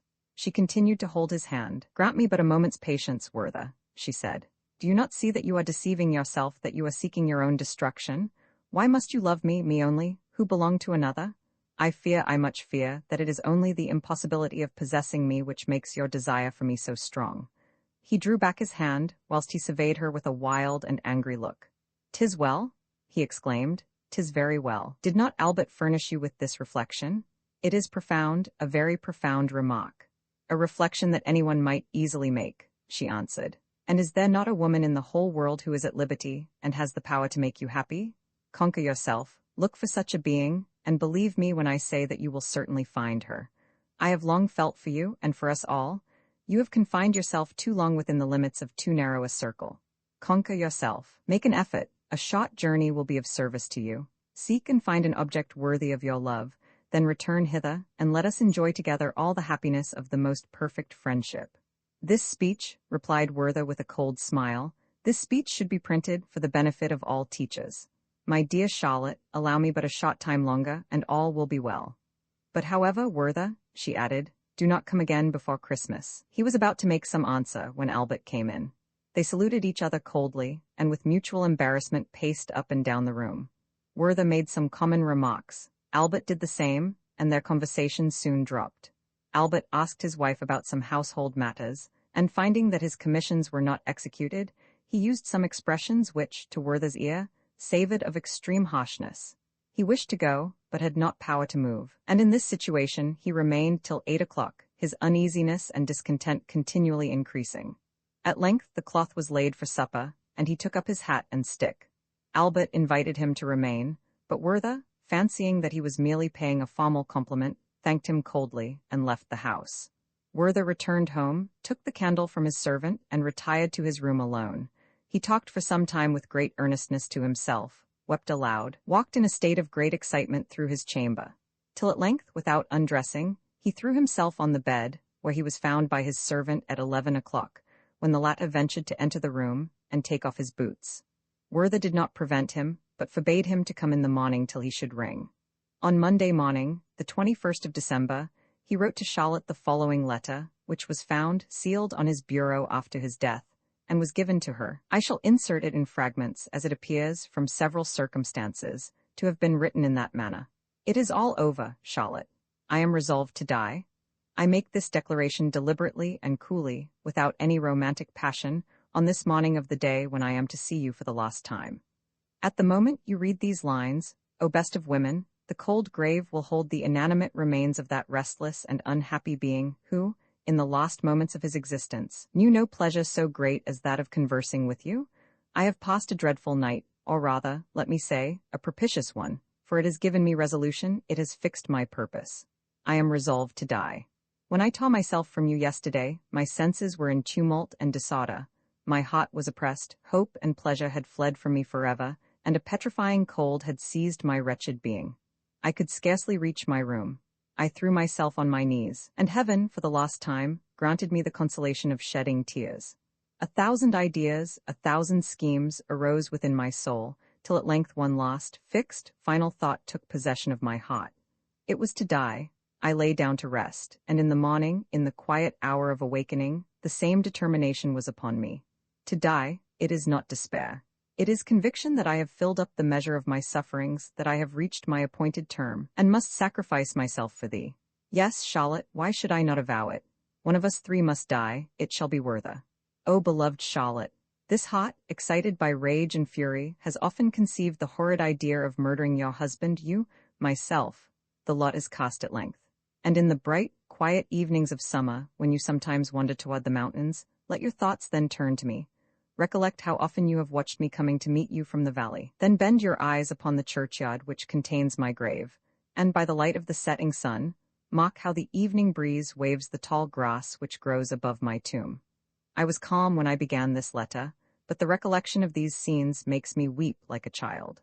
About 10 in the morning, Werther called his servant, and, whilst he was dressing, told him that in a few days he intended to set out upon a journey, and bade him therefore lay his clothes in order, and prepare them for packing up, call in all his accounts, fetch home the books he had lent, and give 2 months' pay to the poor dependents who were accustomed to receive from him a weekly allowance.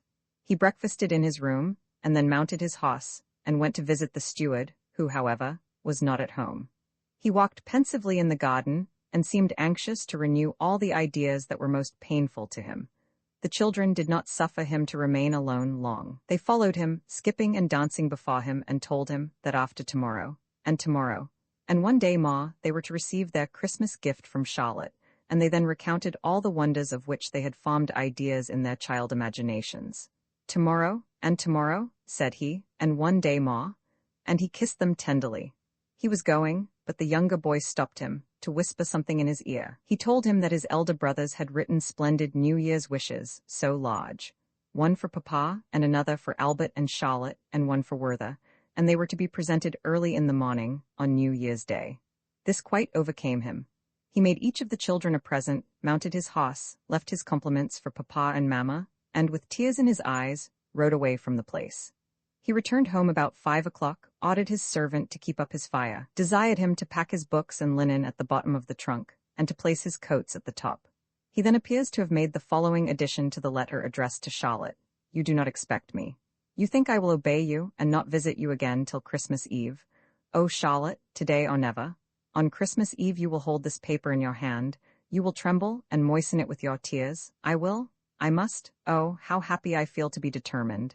In the meantime, Charlotte was in a pitiable state of mind. After her last conversation with Werther, she found how painful to herself it would be to decline his visits, and knew how severely he would suffer from their separation. She had, in conversation with Albert, mentioned casually that Werther would not return before Christmas Eve, and soon afterward, Albert went on horseback to see a person in the neighborhood, with whom he had to transact some business which would detain him all night. Charlotte was sitting alone. None of her family were near, and she gave herself up to the reflections that silently took possession of her mind.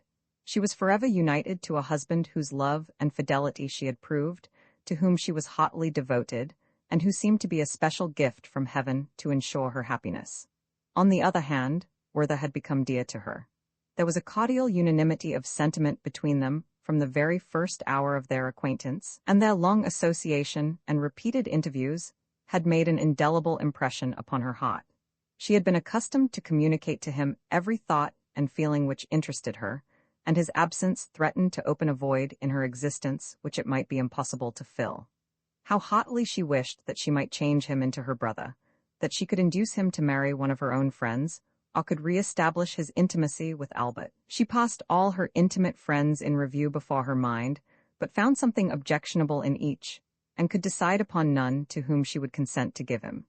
Amid all these considerations, she felt deeply but indistinctly that her own real but unexpressed wish was to retain him for herself, and her pure and amiable heart felt from this thought a sense of oppression which seemed to forbid a prospect of happiness. She was wretched. A dark cloud obscured her mental vision. It was now 6:30, and she heard Werther's step on the stairs. She at once recognized his voice as he inquired if she were at home.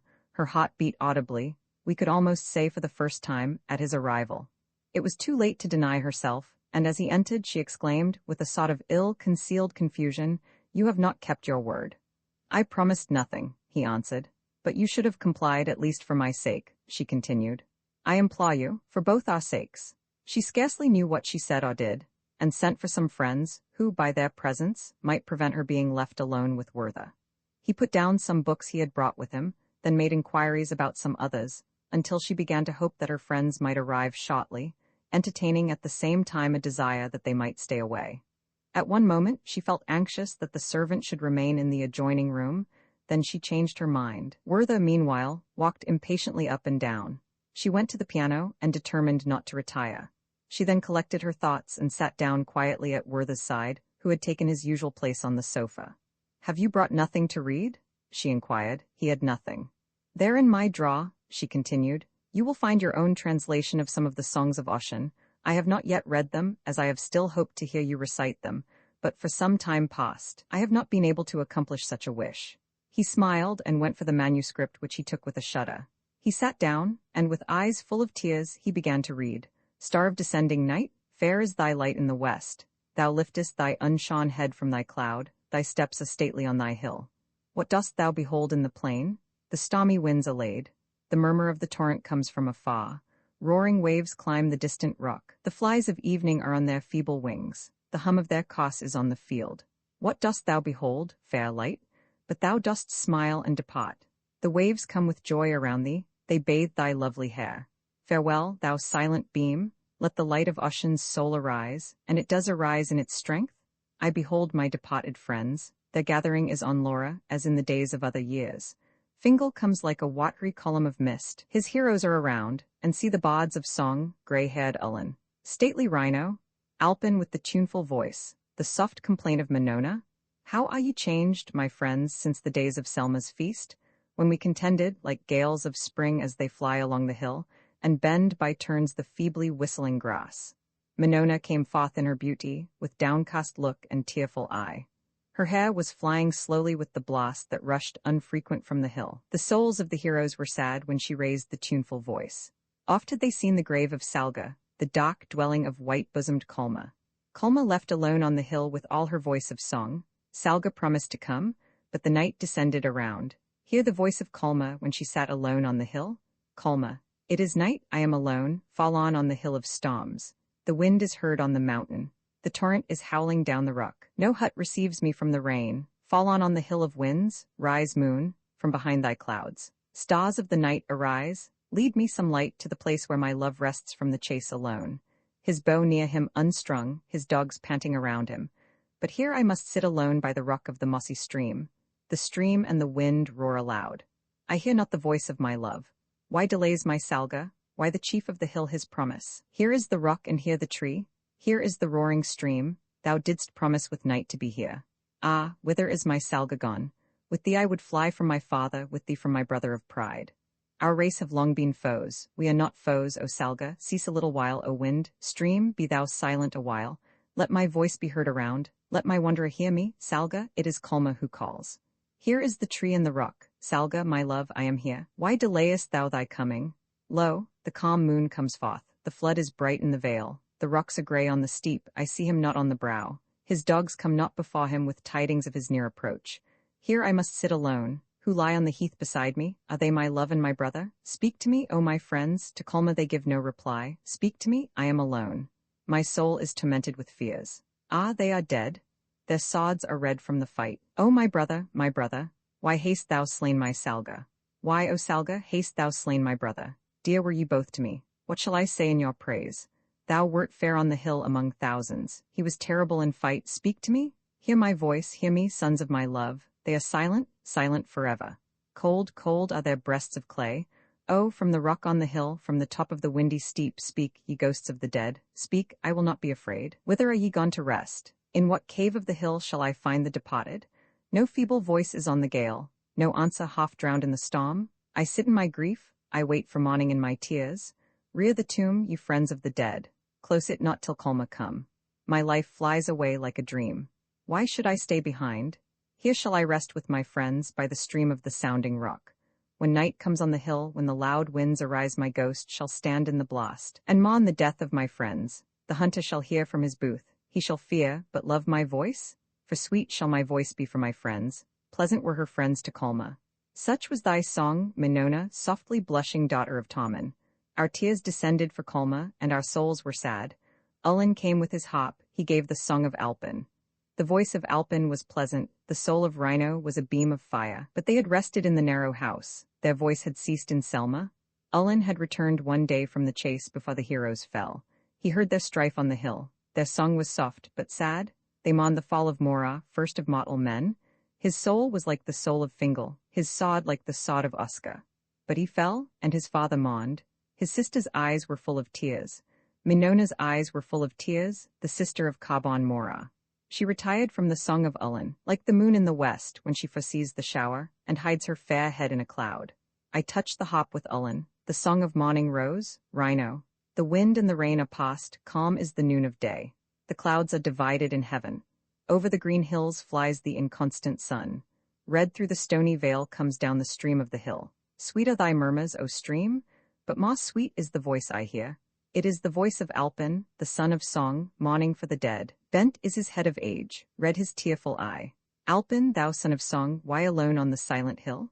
Why complainest thou, as a blast in the wood as a wave on the lonely shore? Alpin, my tears, O Rhino, are for the dead, my voice for those that have passed away. Tall thou art on the hill, fair among the sons of the vale, but thou shalt fall like Mora.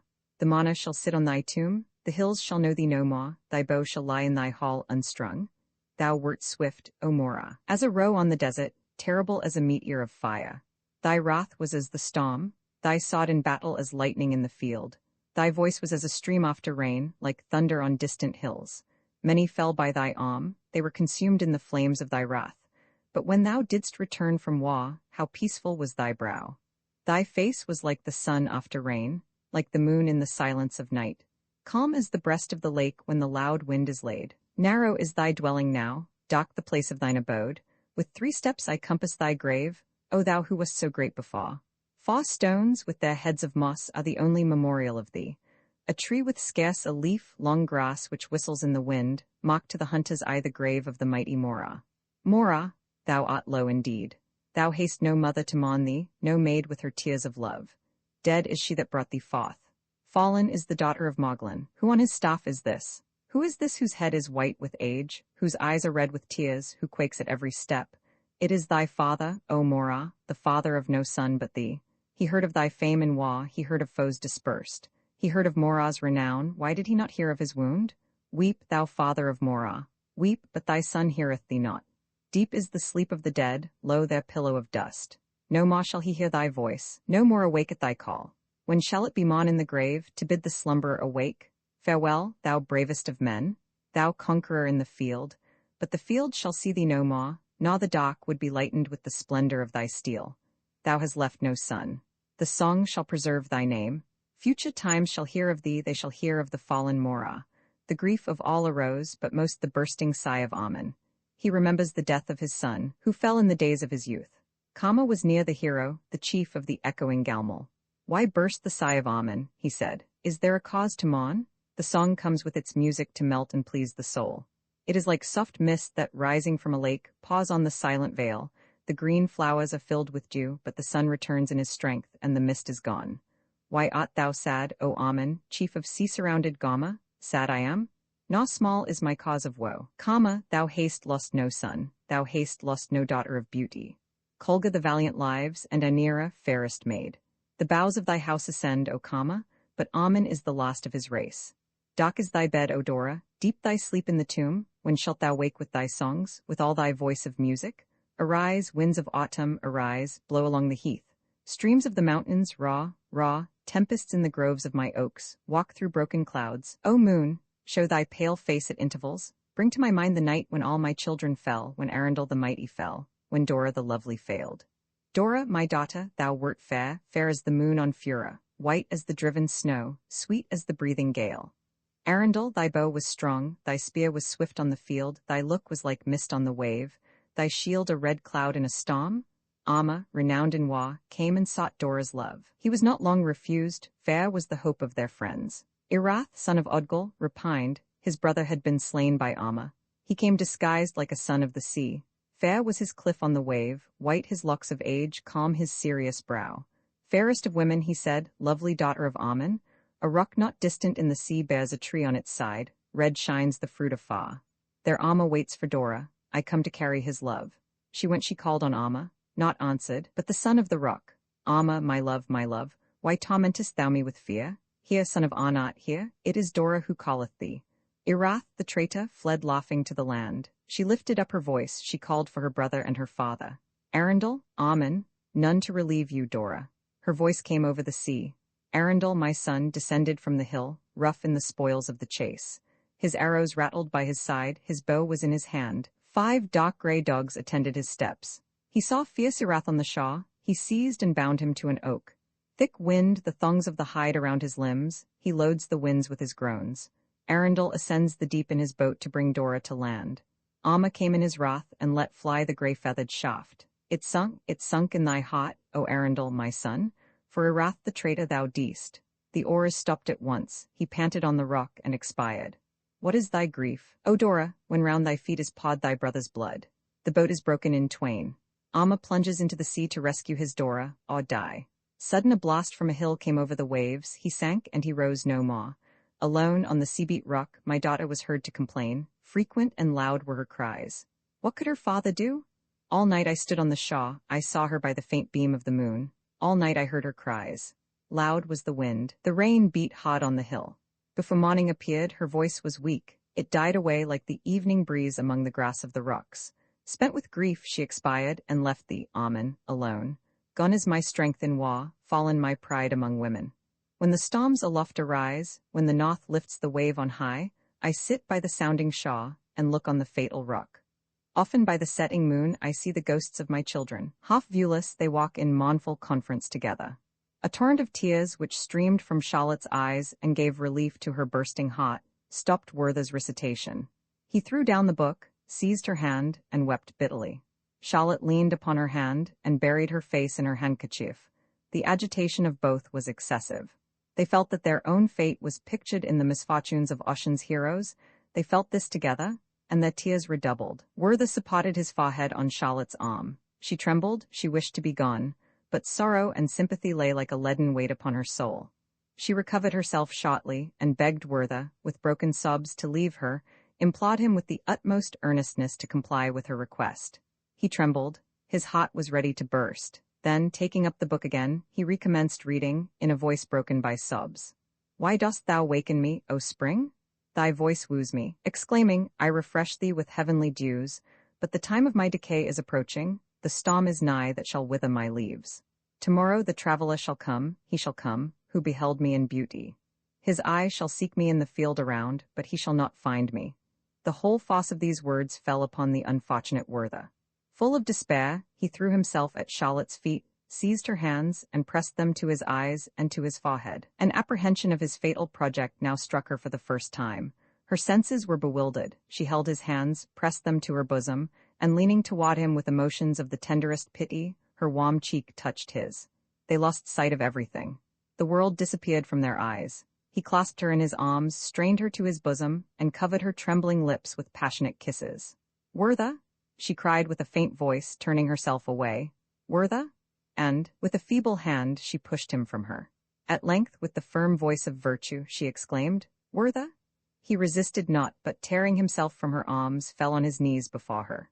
Charlotte rose, and with decided grief, in mingled tones of love and resentment, she exclaimed, "It is the last time, Werther. You shall never see me any more." Then, casting one last, tender look upon her unfortunate lover, she rushed into the adjoining room and locked the door. Werther held out his arms, but did not dare to detain her. He continued on the ground, with his head resting on the sofa, for half an hour, till he heard a noise which brought him to his senses. The servant entered. He then walked up and down the room, and when he was again left alone, he went to Charlotte's door, and in a low voice said, "Charlotte, Charlotte, but one word more, one last adieu?"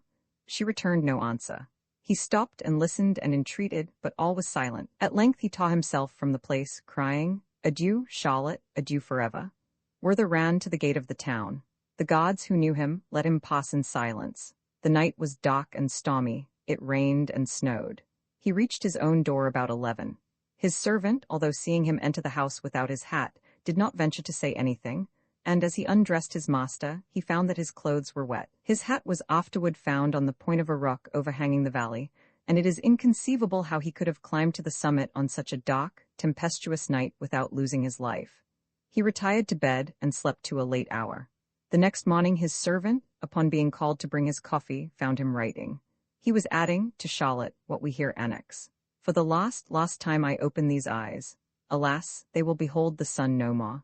It is covered by a thick, impenetrable cloud. Yes, nature, put on mourning. Your child, your friend, your lover draws near his end.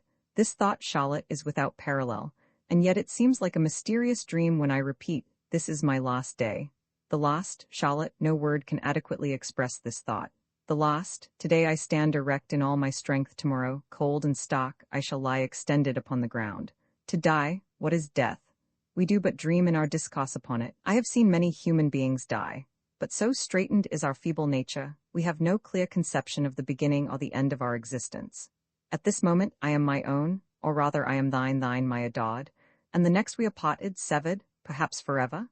No, Charlotte, no, how can you be annihilated? We exist. What is annihilation? A mere word, an unmeaning sound that fixes no impression on the mind. Dead, Charlotte, laid in the cold earth, in the dark and narrow grave. I had a friend once who was everything to me in early youth. She died. I followed her hearse. I stood by her grave when the coffin was lowered, and when I heard the creaking of the cords as they were loosened and drawn up, when the first shovelful of earth was thrown in, and the coffin returned a hollow sound, which grew fainter and fainter till all was completely covered over, I threw myself on the ground. My heart was smitten, grieved, shattered, rent, but I neither knew what had happened, nor what was to happen to me. Death, the grave, I understand not the words. Forgive, oh, forgive me. Yesterday, that day should have been the last of my life. Thou angel. For the first time in my existence I felt rapture glow within my inmost soul. She loves me. Still burns upon my lips the sacred fire they received from thine. New torrents of delight overwhelm my soul. Forgive me, oh forgive. I knew that I was dear to you. I saw it in your first entrancing look, knew it by the first pressure of your hand. But when I was absent from you, when I saw Albert at your side, my doubts and fears returned. Do you remember the flowers you sent me, when, at that crowded assembly, you could neither speak nor extend your hand to me? Half the night I was on my knees before those flowers, and I regarded them as the pledges of your love. But those impressions grew fainter, and were at length effaced. Everything passes away, but a whole eternity could not extinguish the living flame which was yesterday kindled by your lips, and which now burns within me. She loves me. These arms have encircled her waist, these lips have trembled upon hers. She is mine. Yes, Charlotte, you are mine forever. And what do they mean by saying Albert is your husband? He may be so for this world, and in this world it is a sin to love you, to wish to tear you from his embrace. Yes, it is a crime, and I suffer the punishment, but I have enjoyed the full delight of my sin. I have inhaled a balm that has revived my soul. From this hour you are mine. Yes, Charlotte, you are mine. I go before you. I go to my father and to your father. I will pour out my sorrows before him, and he will give me comfort till you arrive. Then will I fly to meet you. I will claim you and remain your eternal embrace in the presence of the Almighty. I do not dream. I do not rave. Drawing nearer to the grave, my perceptions become clearer. We shall exist. We shall see each other again. We shall behold your mother. I shall behold her, and expose to her my inmost heart. Your mother, your image? About 11 o'clock Werther asked his servant if Albert had returned.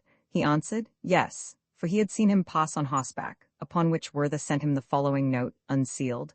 Be so good as to lend me your pistols for journey. Adieu. Charlotte had slept little during the past night. All her apprehensions were realized in a way that she could neither foresee nor avoid. Her blood was boiling in her veins, and 1,000 painful sensations rent her pure heart. Was it the ardor of Werther's passionate embraces that she felt within her bosom? Was it anger at his daring? Was it the sad comparison of her present condition with former days of innocence, tranquility, and self-confidence? How could she approach her husband and confess a scene which she had no reason to conceal, and which she yet felt, nevertheless, unwilling to avow? They had preserved so long a silence toward each other, and should she be the first to break it by so unexpected a discovery? She feared that the mere statement of Werther's visit would trouble him, and his distress would be heightened by her perfect candor. She wished that he could see her in her true light and judge her without prejudice, but was she anxious that he should read her inmost soul? On the other hand, could she deceive a being to whom all her thoughts had ever been exposed as clearly as crystal, and from whom no sentiment had ever been concealed? These reflections made her anxious and thoughtful. Her mind still dwelt on Werther, who was now lost to her, but whom she could not bring herself to resign, and for whom she knew nothing was left but despair if she should be lost to him forever. A recollection of that mysterious estrangement which had lately subsisted between herself and Albert, and which she could never thoroughly understand, was now beyond measure painful to her. Even the prudent and the good have before now hesitated to explain their mutual differences, and have dwelt in silence upon their imaginary grievances, until circumstances have become so entangled that in that critical juncture, when a calm explanation would have saved all parties, an understanding was impossible. And thus, if domestic confidence had been earlier established between them, if love and kind forbearance had mutually animated and expanded their hearts, it might not, perhaps, even yet have been too late to save our friend. But we must not forget one remarkable circumstance. We may observe from the character of Werther's correspondence that he had never affected to conceal his anxious desire to quit this world. He had often discussed the subject with Albert, and between the latter and Charlotte, it had not unfrequently formed a topic of conversation.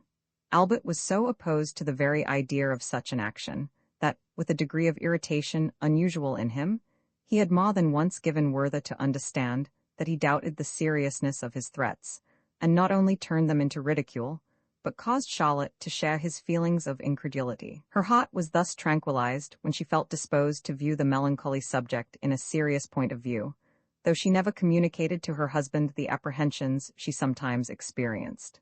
Albert, upon his return, was received by Charlotte with ill-concealed embarrassment.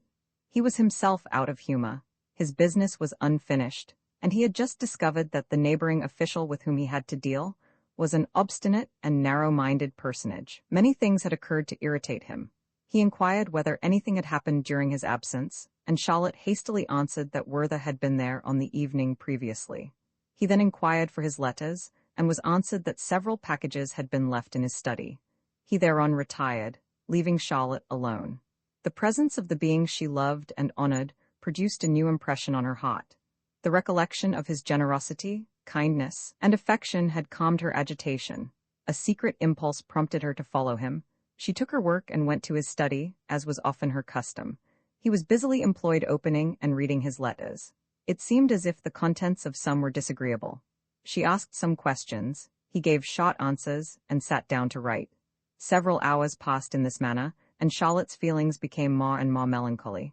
She felt the extreme difficulty of explaining to her husband, under any circumstances, the weight that lay upon her heart, and her depression became every moment greater, in proportion as she endeavored to hide her grief and to conceal her tears. The arrival of Werther's servant occasioned her the greatest embarrassment. He gave Albert a note, which the latter coldly handed to his wife, saying, at the same time, "Give him the pistols. I wish him a pleasant journey," he added, turning to the servant. These words fell upon Charlotte like a thunderstroke. She rose from her seat half fainting, and unconscious of what she did. She walked mechanically toward the wall, took down the pistols with a trembling hand, slowly wiped the dust from them, and would have delayed longer, had not Albert hastened her movements by an impatient look.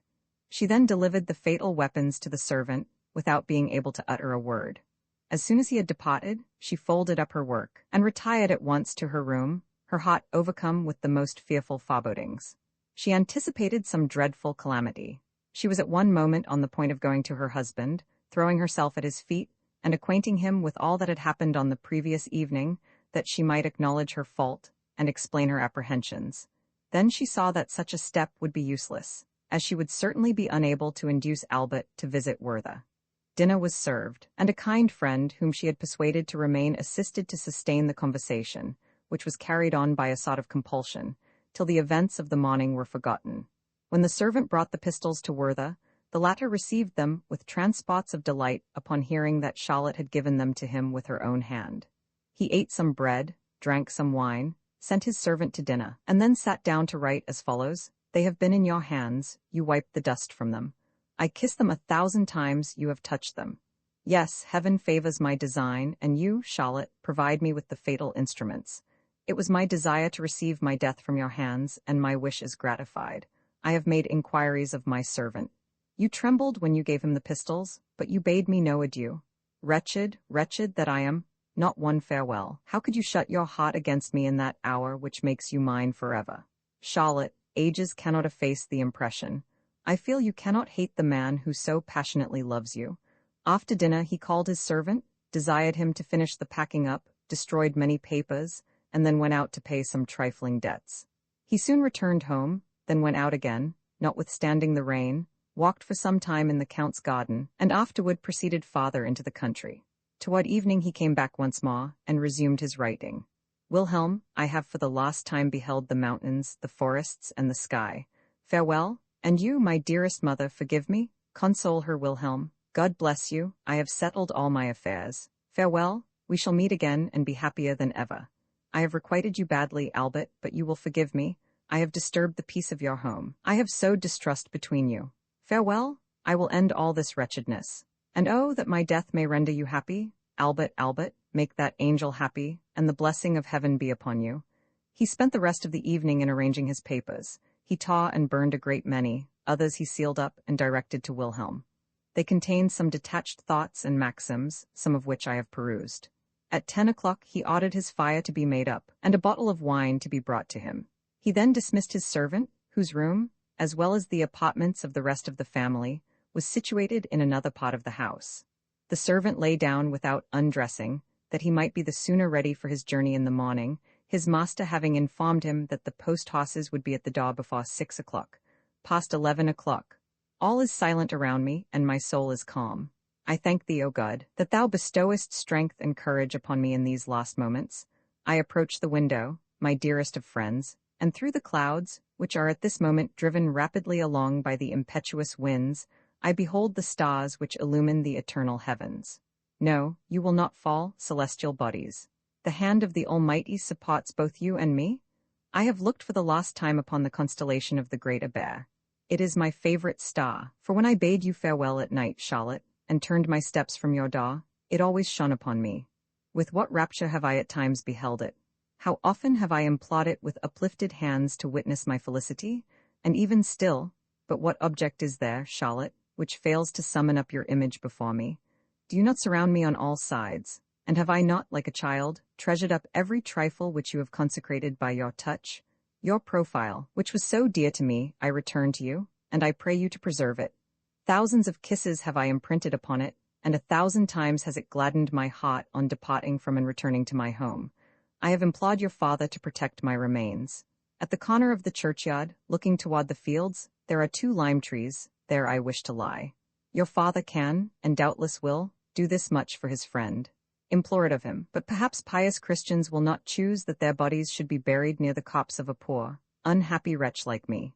Then let me be laid in some remote valley, or near the highway, where the priest and Levite may bless themselves as they pass by my tomb, whilst the Samaritan will shed a tear for my fate.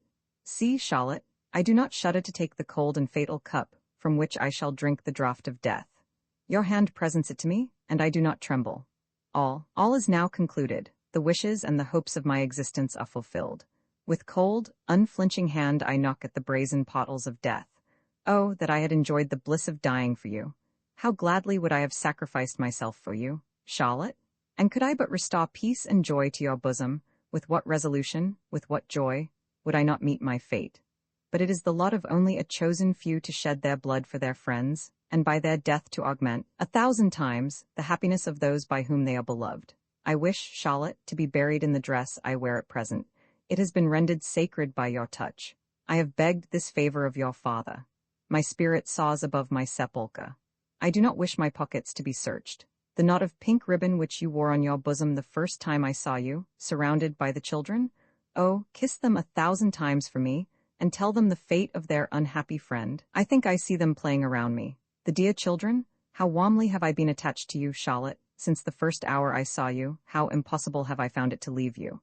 This ribbon must be buried with me. It was a present from you on my birthday. How confused it all appears. Little did I then think that I should journey this road. But peace, I pray you, peace, they are loaded. The clock strikes 12, I say amen. Charlotte, Charlotte, farewell, farewell. A neighbor saw the flash and heard the report of the pistol, but as everything remained quiet, he thought no more of it. In the morning, at 6 o'clock, the servant went into Werther's room with a candle.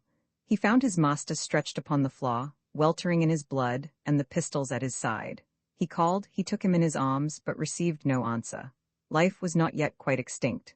The servant ran for a surgeon, and then went to fetch Albert. Charlotte heard the ringing of the bell. A cold shudder seized her. She wakened her husband, and they both rose. The servant, bathed in tears, faltered forth the dreadful news. Charlotte fell senseless at Albert's feet. When the surgeon came to the unfortunate Werther, he was still lying on the floor, and his pulse beat, but his limbs were cold. The bullet, entering the forehead, over the right eye, had penetrated the skull. A vein was opened in his right arm, the blood came, and he still continued to breathe. From the blood which flowed from the chair, it could be inferred that he had committed the rash act sitting at his bureau, and that he afterward fell upon the floor. He was found lying on his back near the window.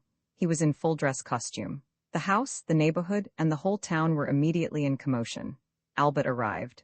They had laid Werther on the bed. His head was bound up, and the paleness of death was upon his face. His limbs were motionless, but he still breathed, at one time strongly, then weaker. His death was momently expected. He had drunk only 1 glass of the wine. Emilia Galotti lay open upon his bureau. I shall say nothing of Albert's distress, or of Charlotte's grief. The old steward hastened to the house immediately upon hearing the news. He embraced his dying friend amid a flood of tears. His eldest boys soon followed him on foot. In speechless sorrow they threw themselves on their knees by the bedside, and kissed his hands and face. The eldest, who was his favorite, hung over him till he expired, and even then he was removed by force. At 12 o'clock Werther breathed his last. The presence of the steward, and the precautions he had adopted, prevented a disturbance, and that night, at the hour of 11, he caused the body to be interred in the place which Werther had selected for himself. The steward and his sons followed the corpse to the grave. Albert was unable to accompany them. Charlotte's life was despaired of. The body was carried by laborers. No priest attended. The Sorrows of Young Werther. Imprint this ebook is the product of many hours of hard work by volunteers for Standard ebooks, and builds on the hard work of other literature lovers made possible by the public domain. This particular ebook is based on a transcription from Project Gutenberg and on digital scans from the Hathai Trust Digital Library. The source text and artwork in this ebook are believed to be in the United States public domain. That is, they are believed to be free of copyright restrictions in the United States. They may still be copyrighted in other countries, so users located outside of the United States must check their local laws before using this ebook.